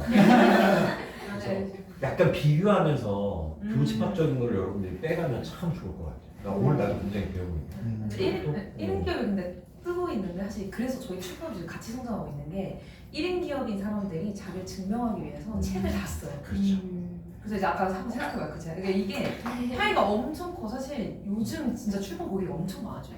누구나 납득을 하고 저희가 900만 원 받고 왔는데 사실 1000만 원 이하로 약간 뭐 치킨집 같은 거 해도 엄청 돈 많이 드는데 책 한 권을 이게 평생 뭐 인쇄도 있지만 이거를 강연 수입이 엄청나니까 내가 내 사업 시작하기 위해서 최소의 리스크로 한번 해보고 그게 사업이 만약에 강연이 안 잡히거나 돈을 못 번다고 해도 1인 기업으로서 나에 대한 정성을 증명하는 것을 잃을 게 없어요. 그 저희 출판이 1인 기업이 성장해서 지금 엄청 같이 성장하고 있는. 근데 제가 이거 10년 전부터 했으니까 사실 이 흐름을 또 탄 거긴 해서 그래서 내가 몇 년 전부터 어디 강의 가면 항상 이 대표님 주신 책 가지고 가서 나눠주는 거. 그냥 성공의 샘플 같은 것처럼 써먹는 거니까. 나만의 굿즈 느낌. 그래 그랬어. 고등학교, 대학교 때 제일 빨리 돈을 뭐 항상 얘기하는 거였어요. 책 쓰시라. 뭐 어려워요. 하루에 한 장만 쓰면 120일이면 하루에는 책 한 권 나오는데 문제는 써보니 매일 그 시간 난 이 대표님 존경스러운 이 나이에 매일 내가 새벽 시간을 쪼개서 아까 진짜 초반에 되게 무서운 말 들었는데 약속을 지키려고 무슨 얘기 했잖아요. 그거 굉장히 무서운 말이거든요. 지키려고 산다고 하는 그게 내가 이제 책을 쓰다가 맨날 강의를 하면서 제 책이 이제 한 3개월 후에 나올 건데 이걸 우리 아내가 1년 반 동안 들었어. 아니 오빠 진짜 맨날 강의할 때마다 책 나온다고 1년이 넘었다고 창피한 거예요. 그다음부터는 무조건 새벽 4시 알람을 해놓은 거예요. 그래서 딱 3개월 만에 반을 나머지 다 써가지고 출판을 한 거라고. 근데 진짜 이 약속을 지키는 거에 의지는 저의 한 10배. 근데 30대 초반에 그런 스스로의 약속을 지키기 어려워요. 내가 자고 싶고 놀고 싶고 술 한잔 더 마시고 싶고 늦게까지 지내고 싶지 저한테가 새벽에 책을 써야 돼서 먼저 들어가서 쉽지 않거든요. 근데 이 대표님은 끝까지 새벽 4시까지 술을 마시고 들어가서 책 쓰시는 거예요. 와. 자면 안 돼. 지금 이 시대에 누가 새벽 4시까지 파티를 해? 이분이 또 파티에서 술 하나 먹어. 남대서. 그러니까 되게 30대 초반에 이제 약간 자금력도 있고 네트워크도 있으니까 굉장히 뭐라 그럴까? 잘 논다라는 표현을 맞는데 요만큼의 빈틈도 없는 사람. 그거는 되게 존경할 만해요. 연애를 잘 못해요. 연애를. 남자가 제일 어려운 것 같아. 그건 나중에 제가 생각하는 걸로 하고. 근데 아까 넘어가도 되나? 아이디어가 오케이, 하나가 있던 게 네. 만약에 스마트팜을 살리고 싶으면 차라리 네. 수익 내는 사업인 척 말고 네. 약간 예를 들면은 뭐 기업에서 ESG 관련된 제품을 사는 이유는 이게 효율이 떨어져도 내가 명분이 있어서 투자를 하는 거거든요. 공사처럼. 네. 차라리 아니 스마트팜이 우리나라에서 뭐 나중에 뭐 예를 들면 식량의 문제를 해결해 주는 거다. 당장 돈이 안 돼도 뭔가 복지가 필요한 거니 너네 좋은 일을 기부해 이런 식으로 하면 괜찮아. 그걸 너무 살리고 싶어. 여기 다음. 마지막이니까 왜 이렇게 긴장해요? 저는 지금 전공이 미디어 커뮤니케이션이랑 시스템 생명과학을 하고 있는데요. 둘 다 동등한 지위로 가져간 인중 전공이에요. 네. 하고 이제 제 목표는 이제 타겟 맞춤형 커뮤니케이션 전문가가 되는 건데 정확하게는 이제 제가 이제 비교 우위를 가진 의료 분야의 커뮤니케이터를 생각을 하고 있어요. 해서 이 목표를 가지게 된 이유는 제가 이제 중학교 때부터 좀 듣기에 좀 소름 끼친다 이럴 수도 있지만 사람 분석하는 걸 되게 좋아했거든요. 그래서 제가 친구들에 대한 그 인간 포트폴리오를 만들거나 얘에 대화할 때 특징이 어때서 내가 얘를 설득할 때는 어떤 특징을 써야 되고 어떤 얘기를 내가 얘랑 했을 때 관계가 잘 유지되고 이런 걸 약간 분석해서 적용하는 걸 되게 좋아했었거든요. 하고 약간 행동심리학 같은 거 보고 좀 더 친구들을 깊게 알아가거나 제가 과거에 했던 것 중에 이거랑 가장 비슷한 거는 사실 저 대표적으로는 이제 저희 아버지와의 관계 개선을 그렇게 한 게 있는데 사실 저희 아버지가 굉장히 어려운 분이셨거든요. 근데 제가 살면서 아빠랑 한 번 정도는 친해야 되는 거 아니야? 그런 생각이 드는 거예요. 왜냐면은 사실 저희 아빠랑 제가 진짜 안 친했거든요. 이게 활동 시간도 다르고 이러니까 진짜 아침에 아빠 방 불이 켜져 있고 문이 닫혀 있는데 제가 그 문을 두드리고 아빠 좋은 아침에를 못 하겠는 거예요. 약간 진짜 같은 집에 살지만 남같고 벽이 딱 있는 거예요.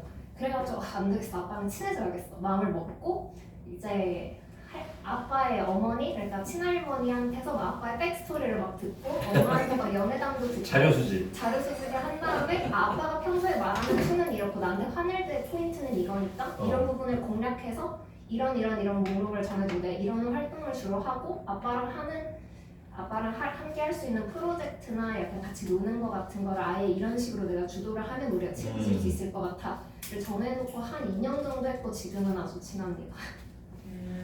해가지고 그런 게 있고 해서 그래가지고 제가 특정 이런 타겟층에게 딱 정확한 커뮤니케이션을 하는 직업을 삼고 싶다고 생각을 했고 커뮤니케이션 혹은 제가 콘텐츠를 만들 수 있는데 콘텐츠 같은 경우에는 제가 이전에 애니메이터 학과로 이제 입시를 준비했던 경험이 있어서 이제 인스타툰이나 아니면 뉴스레터 약간 SNS 콘텐츠, 영상 등을 이제 제작이 가능하고요.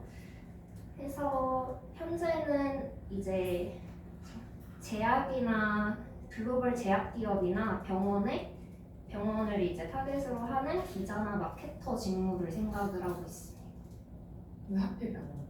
병원은 제가 느끼기에 안정성이 이제 보장되는 직업이어서 그 부분을 약간 고려를 했고 그리고 이런 의료 분야를 제가 먼저 생각을 했던 게 제가 시스템 생명과학과를 다니고 있잖아요. 해서 영어로 이제 과학과 관련된 의료 지식이나 약간 인체에 대한 지식을 제가 재밌게 공부를 할 수 있고 깊이 알고 있다 보니까 의사와의 의사소통도 가능하고 이제 제약 같은 경우에는 특히나 이걸 제약을 실제로 하시는 분들과의 커뮤니케이션이 중요한 업무다 보니까 거기서 제가 비교를 확실하게 가져갈 수 있고 영어로도 전문 용어를 사용을 가능하다 보니까 그 부분에서 제가 약간 능률을 낼 수 있을 것 같아서 선정을 했습니다. 의료 컨텐츠 같이 만들어봐도 재밌겠다. 약간 병원장님들 저희가 내일 시간 돼요, 근데? 네. 그러면은 저한테 문자 따로 주면 진짜 이런 나랑 유명한- 되게 비슷한 스타일이야. 저 까먹으니까. 제가 명함 드릴 네. 쫄쫄도 되더라고요. 그래서 왜냐면은 또 이게 저는 모든 게 다 운명론적인데 사실 이 내일 여는 게 제가 엄청 스트레스 받으면서 되게 준비를 많이 했던 이유가 진짜 유명한 사람들이 좀 많이 오세요. 병원 크게 운영하시는 분들 이분들이 의료관과에 꽂혀 있다 보니 결국 본인이 하려고 하는 게 글로벌 콘텐츠잖아요. 네. 그리고 이제 외국인 인플루언서들 우리나라에서 제일 많이 모아놓은 플랫폼 대표도 오고 하니까 약간 하려고 하는 거에 있어서 추진력이나 이런 거 되는데 어쨌든 명분이 없어서 제가 추진을 못하는 거니 저희 회사가 이런 모임을 처음 여는 거예요. 마침 내일. 네. 그럼 이제 같이 소개를 다 하시는 뭐 다른 사람들 다 대표고 병원장들이고 하지만 본인을 소개시켜줄 명분이 제가 있잖아요. 난 이런 데서 만나서 이런 콘텐츠를 같이 우리 회사에서 뭐 이것저것 만들려고 한다. 여기 병원장들이 다 모여있으니까 이 병원들마다 우리가 장점들을 예를 들면 캐치해서 재밌게 영상을 만들어보고 예를 들면 우리나라에서 지금 뭐 일본 애들이 우리나라에 하루에 왔을 때 하루에 투어할 수 있는 이런 거 유튜브 엄청 떴잖아요. 그런 것처럼 2박 3일 코스를 짜줘서 여기서 이렇게 해주고 외국인들 관광객은 이렇게 모백하면 커미션이 불법이 아니고 그러니까 우리나라 사람한테는 안 돼요. 중개 수수료 받으면 안 되는데 외국인은 돼요. 그래서 지금 의료원이 엄청 뜨고 있어서 그래서 저는 돈을 받고 추진력 있고 인맥이 있고 본인은 이거에 관심이 있고 마케팅을 할 줄 아니 이걸 같이 컨텐츠를 콜라보해서 만들면은 바로 어쨌든 그리고 유명한 사람들의 그런 병원들을 컨텐츠를 만들 수 있으면 사실 본인이 앞으로 어떤 일을 하든 이게 다 인맥 기반이어서 아마 그러니까 저는 만약에 이게 당장 돈이 안 되면 포트폴리오도 뭐든 확실하게 남아서 이 리스크가 아예 없는 걸 좋아하거든요. 그러니까 뭐라도 남는 거 다 실패해요. 근데 얘는 성공 안 해도 일단 이 유명한 병원 이름들을 써서 포트폴리오를 만들 수 있는 거는 이 나이 때는 거의 불가능하고 거기 병원장님들도 저를 믿으니까 그래도 우리 병원에서 뭐 해보자가 되지 20대가 와서 그냥 한다면 병원들이 무서우니까 네. 이름을 같이 컨텐츠 못 만든단 말이에요. 그건 바로 같이 할 수 있고 이런 분을 만난다는 건 뭐냐면 예를 들어서 어느 원장님을 통해서 이제 책을 이 대표님이 출간을 했잖아요. 그리고 갑자기 이제 어느 순간에 그 책도 관심을 받고 있으면 원장님 저희 네트워크 중에 웹툰 작가가 있는데 그래서 아까 원장님 쓰신 책을 웹툰으로 한번 내보시는 것도 굉장히 재밌을 것 같은데라고 했을 때 이제 그때 연결이 돼서 제안서도 들어가고 그런 프로모터도 얼마든지 가능한 부분도 있고. 그래서 옛날 정주영 회장님이 자소서 써가지고 그거 뮤지컬 올리고 있어. 그러니까 이 니즈가 있어요, 확실히. 그렇지. 회장님들이 있어, 특히나 있어. 근데 제대로 하는 회사가 없어요. 그리고 이게 쑥스럽잖아요. 내가 내 책 가지고 뮤지컬 만드는데 저는 그냥 철판 깔고 꿈차는 의대생이 제가 쓰고가지고 뮤지컬 만들고 그다음에 뭐 이렇게 독립영화 만들고 그냥 저 철판 다 까는 거거든요. 근데 그 저희 회사 이제 이 사람이 말 안 하지만 약간 숨겨진 니즈를 잘 파악하다 보니 인간의 그 끝판왕의 행복이지 않나 싶긴 해요. 내 책으로 된 거 가지고 얘 오케스트라 연주하고 이런 거. 우리 대표님이 예전에 우리 그 공연 끝나고 네. 호프집에서 맥주 먹을 때 그 시끄러운 와중에 나 이렇게 딱 들어다가 여기 그 에듀엘 회장님 앞에 딱 앉혀놓고 얘기하시라. 그것도 떠나 그냥. 왜냐면 너무 팬들이 많고 손님들이 많으니까 그 와중에 여기서 한 30분 이상을 계속 얘기할 수 있는 자리를 잠깐 만들어주는 그런 역량은 나도 안 갖고 있는 거. 네, 그런 것도 되게 사실 잠깐이지만 되게 감사한 포인트고. 좋은 분이시네요.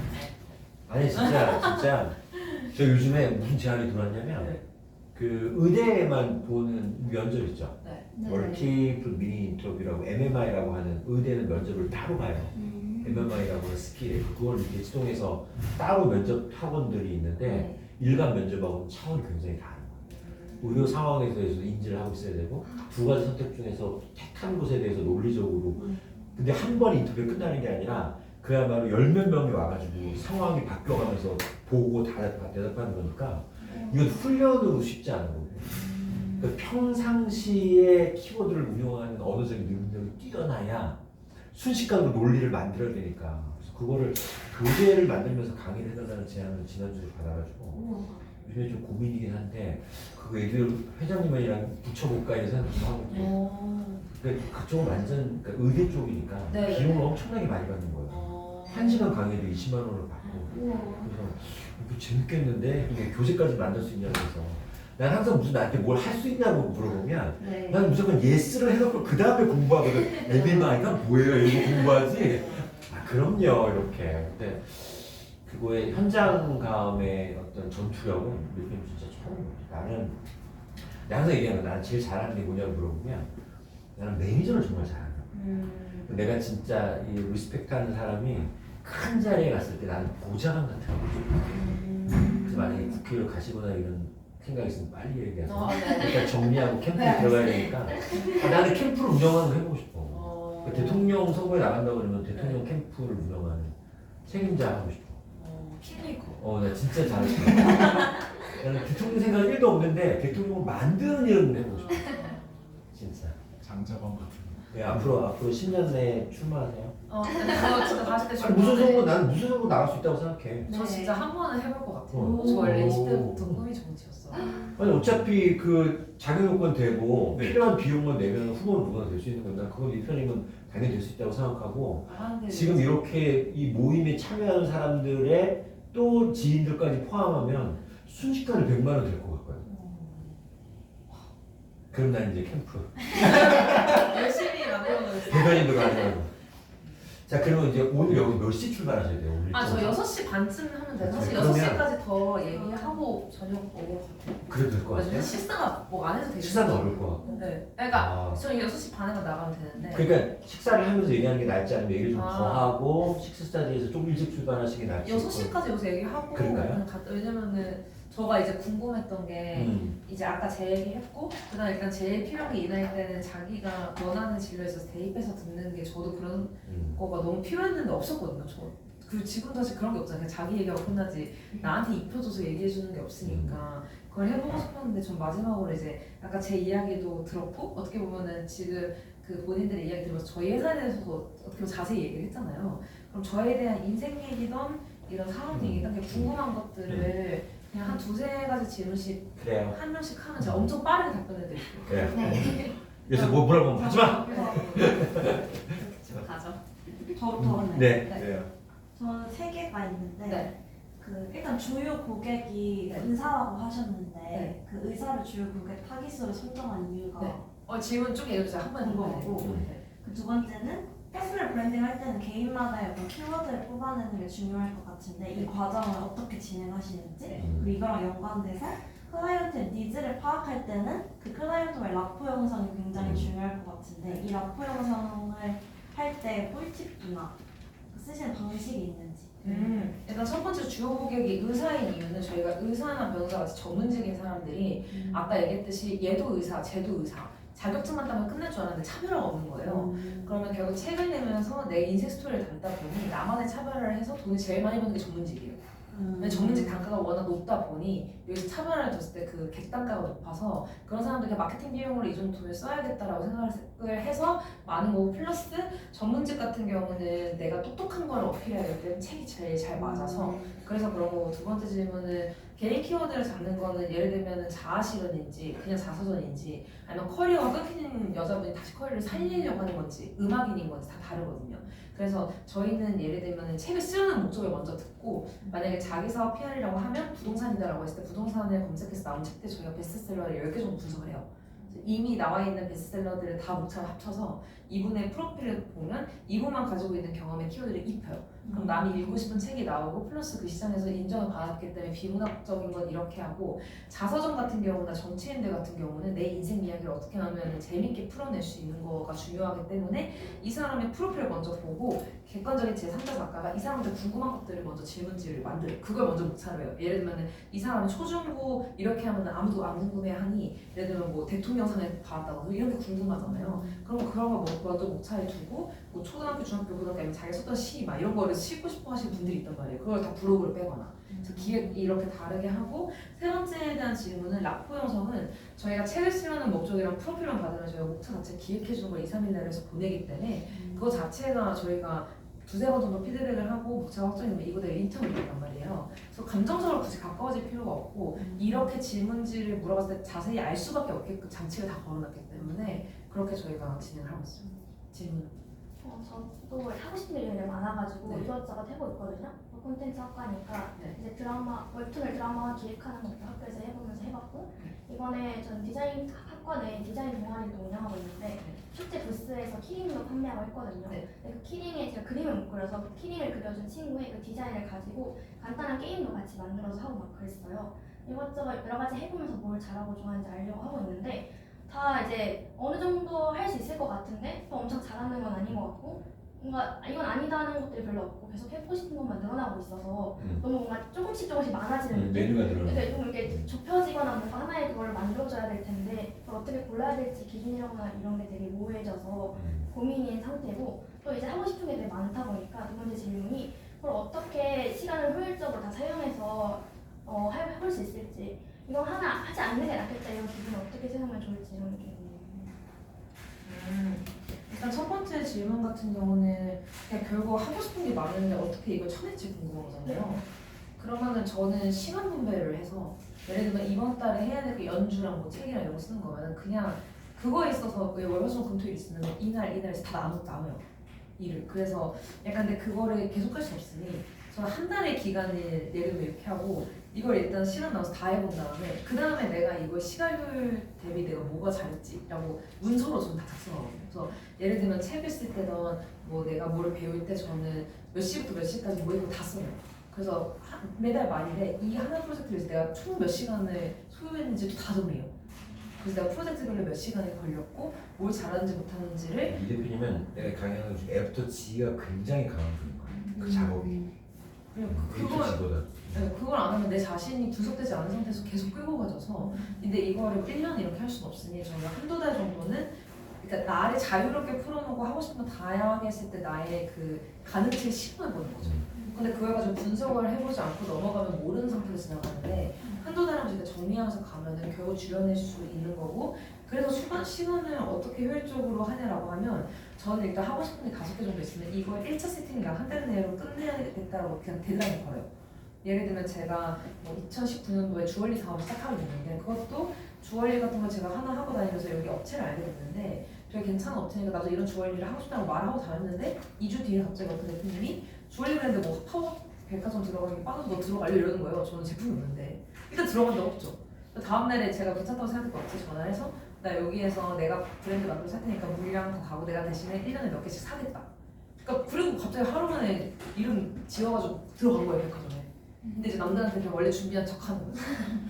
그랬을 때 결국 데드라인이나 이런 거 정해놓고 일단 근데 그때 너무 머리 아프잖아요. 그래서 백화점에 들어갔을 때 사진 다 찍고 그래 내가 일단 일주일 동안 인스타그램에 내가 사진 다 올려놓고 쉬자. 그래서 1차 정도 세팅해놓고 쉬고 있었더니 3, 4년 뒤에 연예인들이나 이런 스타일리스트가 연락이 온 거지. 근데 이걸 깔아놨으니까 연락이 온 거잖아요. 그래서 저는 일단 시간을 제일 효율적으로 한번 뭘 하고 싶으면 약간 일주일 단위로 잡아서 내가 일주일 이후는 안 할 거야 라고 해야 움직여요. 내가 이거 1년 동안 하겠지만 계속 미루다가 결국 막판 한 달에 하기 때문에 나한테는 이게 확실히 성공을 주어지는 거 아니면 모든 걸 안 하는 거보다 하는 게 낫다라고 생각을 하고 그 다음에 난 일주일 동안 일단 할 수 있는 모든 걸 다 한다. 세팅해놓고 까먹으면 돼요. 그게 다 까먹잖아요. 그리고 1년 뭐 12월이나 3개월에 한 번씩 정도 저는 이런 거를 일단 해놓고 까먹지만 체크리스트를 쓰거든요. 1번, 2번, 3, 4, 5 3개월에 한 번씩 이거 체크해요. 그래서 일단 1차적으로 일주일 정도 세팅해놓고 그 다음에 까먹은 다음에 3개월에 한 번 이렇게 꺼내보고 나 뭐 하지? 그럼 한번 메일링 한번 보내볼까? 하루만 더 돌리고 까먹고 그러면 이게 신기하게 5년쯤 됐을 때 이런 사업 벌레 같은 거 5년 동안 같이 커요. 이걸 만약 하나씩 했으면 5년 걸리고 5년 걸리고 20년이잖아요. 근데 제가 경험해본 거는 그냥 일단 막 해놓고 까먹고 하다 보니 5년이 지났을 때 이 모든 경력이 다 5년 차인 거예요. 그거를 생각하면 빨리 움직일 거예요. 그래서 내가 지금 누적 경력을 현 경력을 105년, 110년 기자 12년, 사회이사 10년, 사업 15년, 공연기획자 18년 이렇게 쓰고 있잖아. 그 같은 거 하고 있는 거지. 그래 대충 해야죠. 그러니까 이 모토인데 대충 하자. 안 하는 거보다 하는 게 낫다. 완벽은 없다. 그리고 누가 그러면 완벽한 척하고 이제 그 다음에 노력하면 돼요.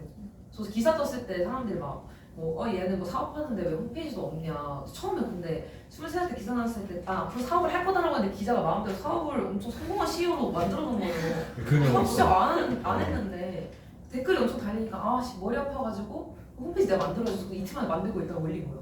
바로 사람들이 비난을 하니 그런 식으로 장치를 내 저는 혼자 또 일주일 단위로 하는 게 쉽지 않을 수도 있으니 SNS다 하면은 올려요 저는. 난 이번 달 말까지 이거 할 거다. 그리고 그 다음 달에 이거 한번 올려야 돼 저는. 근데 이 대표님 SNS를 봐봐. 글을 얼마나 많이 쓰는지 한번 봐요. 이것만 해도 한 2시간을 썼을 것 같아.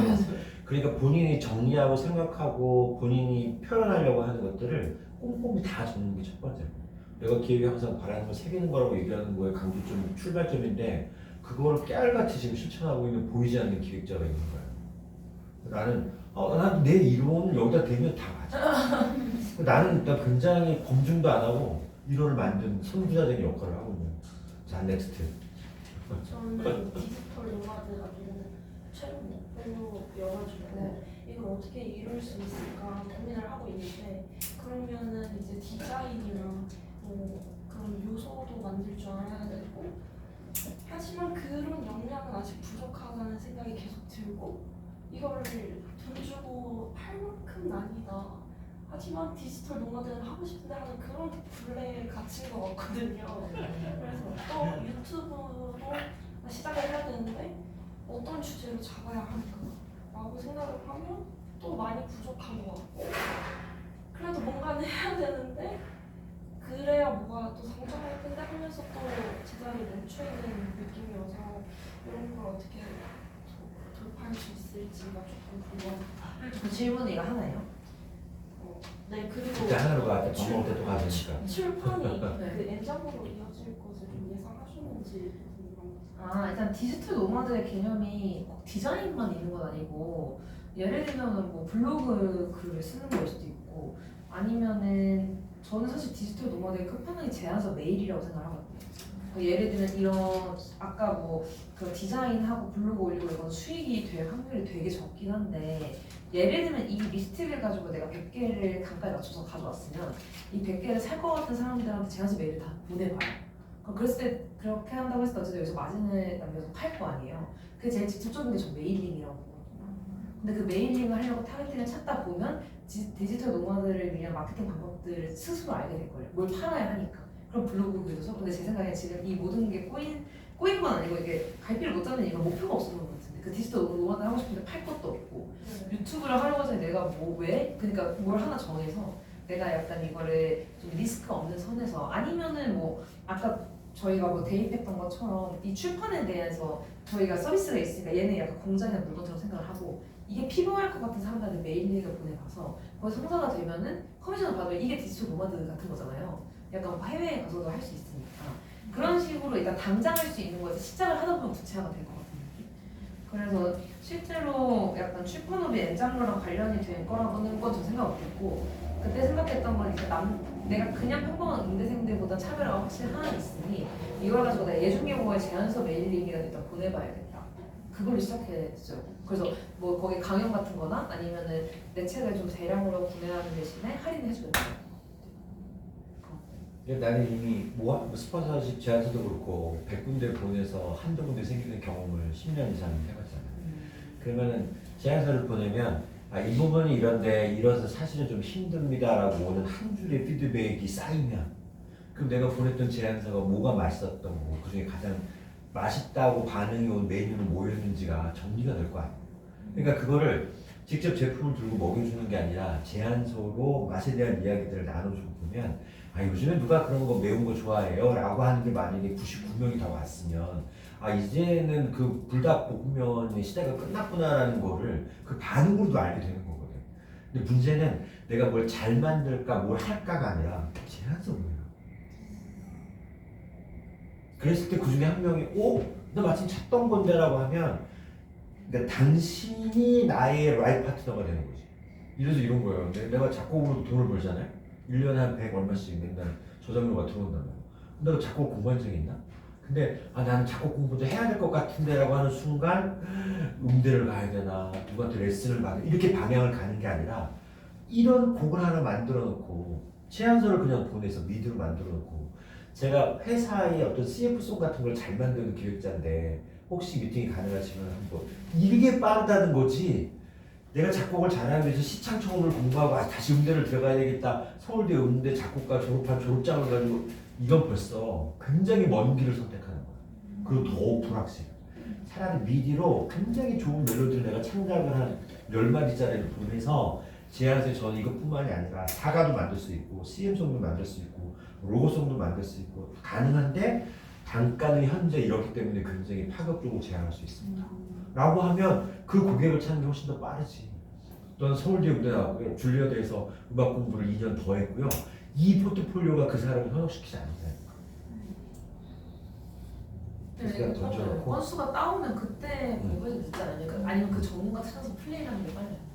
그렇지. 차라리 전문가를 아까 우리 주얼리 얘기할 때 가꾸지도 않는데 제안이 들어오니 주위에 주얼리라는 얘기할 때 보내봐봐. 거기다가 내가 이름 따도 A라는 이름 딱 맞춰가지고 내 걸로 제안하는 거 아니야. 그럼 굉장히 예쁜데 그럼 그 다음에 이 사람도 외주 주면 되는 거잖아. 여기서 만들어서 팔고 나는 그중에 커미션만 먹으면 되는 거죠.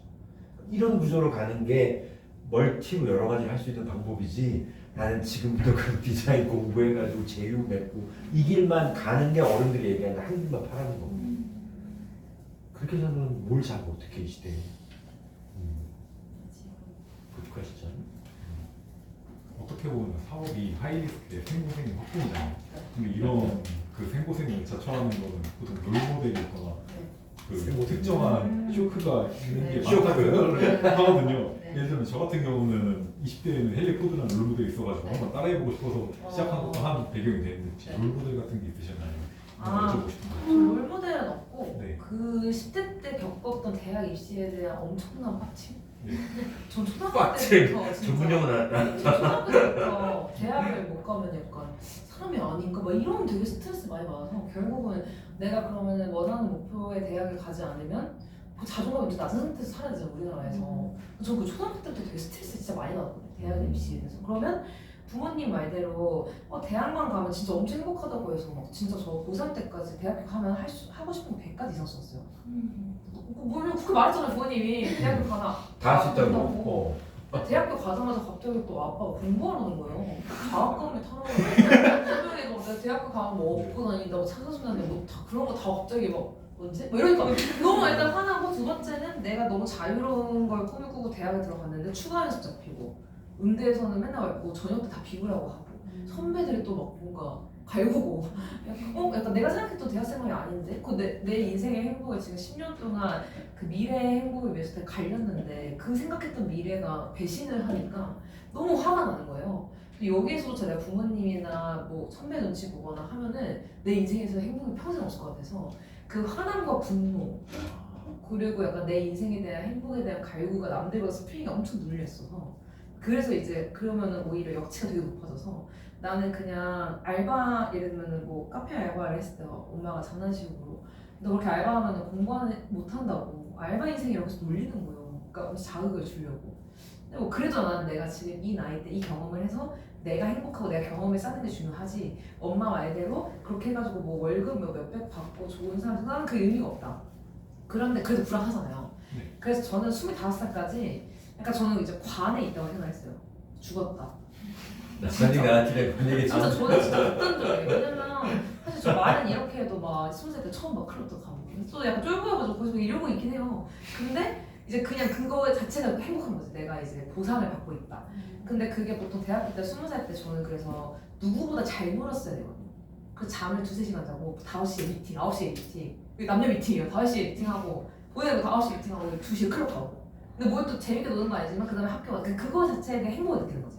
내가 오늘 되게 열심히 놀았다. 근데 더 변태적인 얘기를 해주면 저는 클럽 갔을 때 클럽마다 몇 시에 어떤 음악에서 내가 신나는지 안 신나는지 다 메모해놨어요.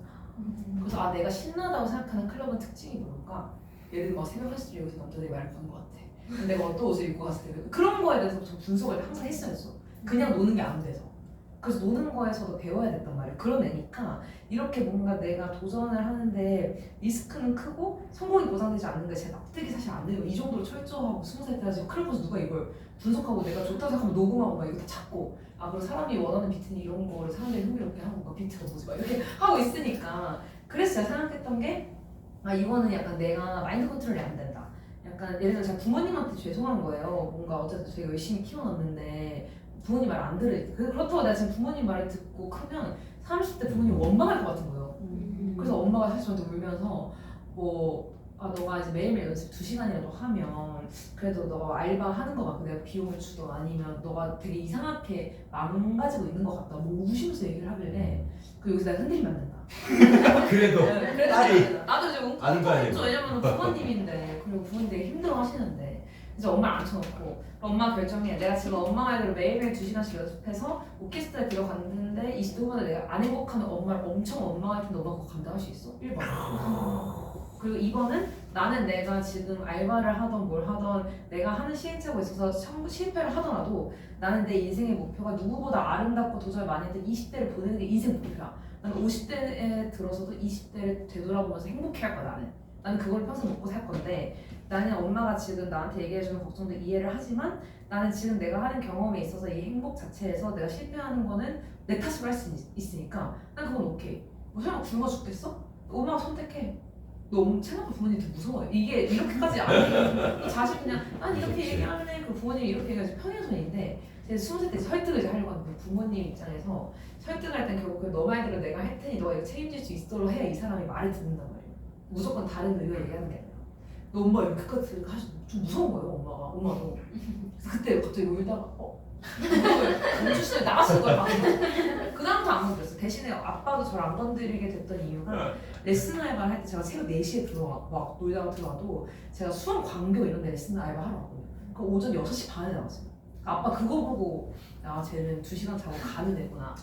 그때부터 부모님 걱정하는 이유는 놀까봐인 건데 그런 것처럼 이제 그럼 이상하게 빠지도 않고 부모님에 대한 설득이 필요하면 그런 거고 결국 이제 아까 25살 관 얘기를 왜 했냐면 그렇게 했는데 사실 무서운 거예요. 그러니까 엄마 아빠한테 말을 해놨는데 결국 내 인생 내가 책임져야 되니까 그러면은 내 스스로 합리화를 하기 위해서 내가 26살에 대학에 새로 들어가면 그것도 늦은 건 아니잖아요. 그럼 내가 지금 20살부터 25살까지 그냥 육수한다고 생각을 하잖아. 일단 대학을 걸어놨으니 그리고 내가 어쨌든 최선을 다해서 대학을 해서 내가 원하는 대학을 갔으니 이 6년 정도는 내가 육수했다고 생각하고 육수하고 나서 내가 이대 갔다고 엄마 아빠가 생각해. 나 건드리지 마 25살까지. 그리고 전 25살까지 모아놓은 돈을 다시 경험에 투자를 하거나 해보고 싶은 것들을 다 해봤어요. 저 전단지도 막 붙여보고 음악학원을 막 운영해봤거든요. 근데 그런 거 했을 때 성공 안 하면 어때? 라고 하잖아요. 나는 성공이 목적이 아니라 내 인생에서 해봤던 리스트업을 100개 채우는 걸 목표로 하면 쉬워져요. 그거를. 그러니까 약간 아다르고 어다르고. 그러니까 이 빠르고 많은 경험이 결국에는 기획적으로 보면 서클의 확장이라는 얘기도 했지만 다 키워드잖아요. 키워드. 평생 내가 살면서 프라이빗한 모임에 내 앞에 한의사가 앉거나 의사가 앉거나 아니면 스마트팜의 전문가가 앉을 확률은 굉장히 낮은 거예요. 평생 한 번도 안 앉을 수 있거든 밥 먹을 때. 근데 그것들을 20대부터 경험을 하니까 그 사람들이 지금 얘기하고 있는 요즘 한의사 돈 벌기 어려워요 내지는 의사들도 이런 거는 진짜 싫어요 이런 키워드를 듣는 게 다 기획에 들어갈 키워드가 되니까 기획을 할 수 있는 영역이 무한정 넓어지는 거예요. 난 그래서 이거를 AI가 못할 거라고 생각하는 거야. 아무리 공부를 지가 많이 해도 사람이 갖고 있는 근본적인 핵심 가치부터 사람이 상상력으로 퍼지는 키워드를 똑같이 AI가 가져갈 수는 없다. 이렇게 강조하는 거죠. 5분밖에 안 남았어. 네, 빠르게 질문하겠습니다. 아무래도 시간을 쪼개서 사시니까 지치실 가능성이 높으실 것 같은데 혹시 이럴 때 회복하시는 방법이 있으신지가 첫 번째 질문이고요. 네. 두 번째는 이제 바쁘신데도 인맥, 인간관계를 어떻게 유지하시는지 혹시 이제 팁 같은 거 있을지를 이제 여쭤보고 싶습니다. 일단은 지치는 거 사실 또 번아웃이 가끔 오긴 와요. 번아웃이 제가 또 변태적인 게 엄청 우울하고 생각하면은 그것도 기록을 해야 돼요. 내가 며칠만 극복했는지 다 적어놓거든요.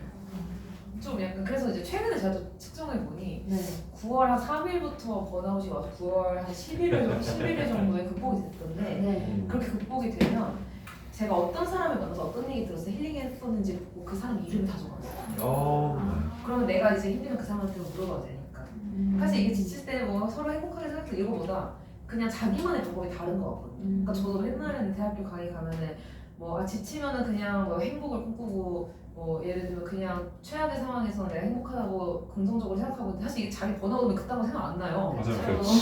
왜 실질적 도움이 안 돼. 그래서 제가 저한테 실험해 보니 이제 일단 지치거나 그러면 일단 내가 지금 왜 이 우울한 감정을 느끼는지 써요. 1번, 2번, 3번, 4번, 5번. 근데 그리고 억지로라도 사람을 많이 만나던 아니면 뭘 가던 아니면 요가를 갑자기 하다가 갑자기 문득 드는 생각이 있어요. 그럼 그게 한 일주일 정도 나한테 여백의 생각을 줬을 때 내가 고민했던 거에 대한 솔루션이 갑자기 생각날 때가 있거든요. 그럼 오히려 이렇게 지친 거를 내가 부정하는 게 아니라 이거는 내가 발전하려는 그 생각의 여유를 가지라는 하늘의 계시다. 그럼 또 템플스테이를 혼자 하는 느낌으로. 그러면 이제 내가 오늘은 우울했던 이유를 떠고 이제 만약에 내가 이렇게 얘기를 하는데 어떤 애한테 얘기했더니 내가 괜히 더 뒤집 잡힌 거죠. 기분 나쁘니까. 난 왜 기분이 나쁜지 모르겠다. 일단 기분 나쁘게 패스. 어떤 사람 만나서 얘기했는데 그 언니가 무슨 뭐 너가 이거 제 인간관계에 대해서 갑자기 또 무서운 거예요. 나를 아는 사람들이 많은데 나는 그 사람들을 모르고 이 사람이 저에 대해서 너무 안 좋게 막 얘기하고 다니는 것 같아. 갑자기 모든 일이 스탑되면서 무서운 거예요. 또 어떤 언니한테 얘기했는데 야부터 능력이야. 너가 아는 사람 많으니까 너한테 협찬도 하는 거고 그것도 관심이야. 너가 만약에 아무런 매력이 없으면 그런 관심도 안 갖고 갑자기 인간 승리 그런데? 근데 진짜 일주일 동안 엄청 우울했는데 그래서 그럼 내가 이 언니 이름을 적어놓고 이 언니가 내 고민에 대해서 어떤 답변을 해줬는지 다 쓴 다음에 내가 나중에 이런 고민이 있으면 언니한테 선물을 주고 밥을 사주면서 내가 살기 위해서 이 언니랑 가까이 해야겠다. 이거를 좀 측정을 해봤었어. 여기 대통령 후보로 나가면 나는 캠프장 입장에서 보면 그냥 메모만 사람들한테 순차적으로 공개만 해도 다 찍을 거야. 그러니까 이게 없으면 무기가 없는 거야 캠프에서는. 그러니까 성공한 사람들이 나중에 죽은 다음에 전시, 음악가들, 미술가들 보면 가족들이 뭘 갖고 있냐면 메모를 갖고 있다니까. 유명한 사람들 전시 한번 가봐요. 그러면 진열장에 어렸을 때 낙서했던 거, 메모했던 거 한 줄 때문에 이슈가 돼서 그 사람이 그렇게 크고 있는 거라니까. 지금 다 얘기하는 공통점은 키워드를 다 자기가 품고 있고 갖고 있고 정리하고 있고 아이디어를 내고 있다는 건 다 키워드야 키워드.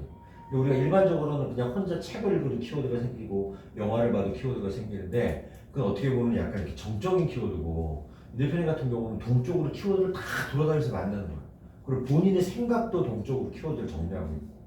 그러니까 기획자 입장에서 바라고 새기는 작업에서는 완전 선생인 거지. 나중에 원래 이 선생님 표현이 분석 책을 하나 내면 더 팔리겠다는 생각이 든다. 제가 투자하겠습니다. 20, 30대 이렇게 미치면 세상 어려운 거 하나도 없다. 뭐 이런 책 하나 내면 될 것 같아. 근데 약간 모든 거에 포커스는 그냥 제 자신이 너무 궁금했어요. 이게 죽기 전까지 내 자신을 알기가 되게 어렵다고 하잖아요. 저는 겉으로 아는 게 아니라 내 자신에 대한 행동이나 뭐든 나를 실험해보는 게 좋다 보니 이런 마인드로 하면 우울증이 결국 우울증이나 번아웃 지치는 게 제가 뭐 그냥 이론적으로 말했을 때는 그냥 비둘기를 보면서 내가 인간으로 태어난 걸 감사했거든요. 어렸을 때는. 근데 이게 힘든 게 그런 생각이 안 되다 보니 그냥 우울하거나 지친 건 내가 열심히 살니까 지치는 거예요. 매니저님 저희 그래서 내가 되게 열심히 살아서 지치나 보다 약간 우울한 감정을 긍정의 신호로 받아들이는 거죠. 음료수가 이쪽으로 조금 몰고 우리 이쪽으로 이대표님 저 안쪽으로 들어가시고 화면을 이렇게 네, 사진을 좀 찍을게요. 이대표님 기사 내도 되죠? 네, 너무 좋죠. 저 제 책 들고 댓글 다 들어주시고 이대표님 저 안쪽으로 들어가시고 사진 바로 보내주시고 여기 앉아 보면서 자 우리 음료수 먹는 거만 좀 빼고요. 이 분위기는 요 분위기 좋아. 이렇게 어수선한 분위기 좋아. 자, 요거 지금 같은 거 이런 좋아. 괜찮아. 하고 여기 앉으시면 될 것 같고. 네. 제가 여기 앉고 여기 앉고 날씨 옆으로 올까? 네. 해서 여기서 화면이 딱 나오게 해서 네 여기서 찍어주시면 될 것 같습니다. 5장 정도 빼주십시오. 책 들어주세요. 전 없죠 책. 한 나온 거 있어요 책? 화장품이라도. 제 앨범 이거 있죠 이거. 오케이. 네. 오케이. 하나 받았습니다. 찍을게요. 하나, 둘, 셋. 한테 한번 갈까요 한테? 선생님. 계속 찍을게요. 영상으로 한번 찍으세요. 영상. 영상? 네. 우리 영상 누를 수 있죠? 네. 무슨 뭐지? 꿈을 찾는 25예요? 꿈을 찾는 꿈을 찾는 대학생으로 합시다. 네. 자, 꿈을 찾는 대학생. 자, 촬영할게요. 네. 꿈을 찾는 어떻게 하세요? 우리 대표님이 꿈을 찾는 네, 알겠습니다. 그럼 우리 대학생 갈게요. 네. 하나, 둘, 셋. 꿈을 찾는 대학생! 대학생 화이팅! 화이팅! 감사합니다. 네. 감사합니다. 약간 대학생이에요. 자, 그럼 이동해서 시작하도록 하겠습니다. 이게 대표님이 얘기하면 한 3박 4일 해야 돼. 알게 되면 모임 같은 걸 부르면 좀 까먹어요. 그럼 그 사람 제일 기억하잖아요. 그래서 내가 한 번은 먼저 연락하는데 그 정말 다음에는 좋네요. 상대방이 먼저 연락하는 사람만 잘 챙겨. 근데 처음에 내가 먼저 다 알아. 그럼 내가 할 수 있는 최선을 다하는 거예요.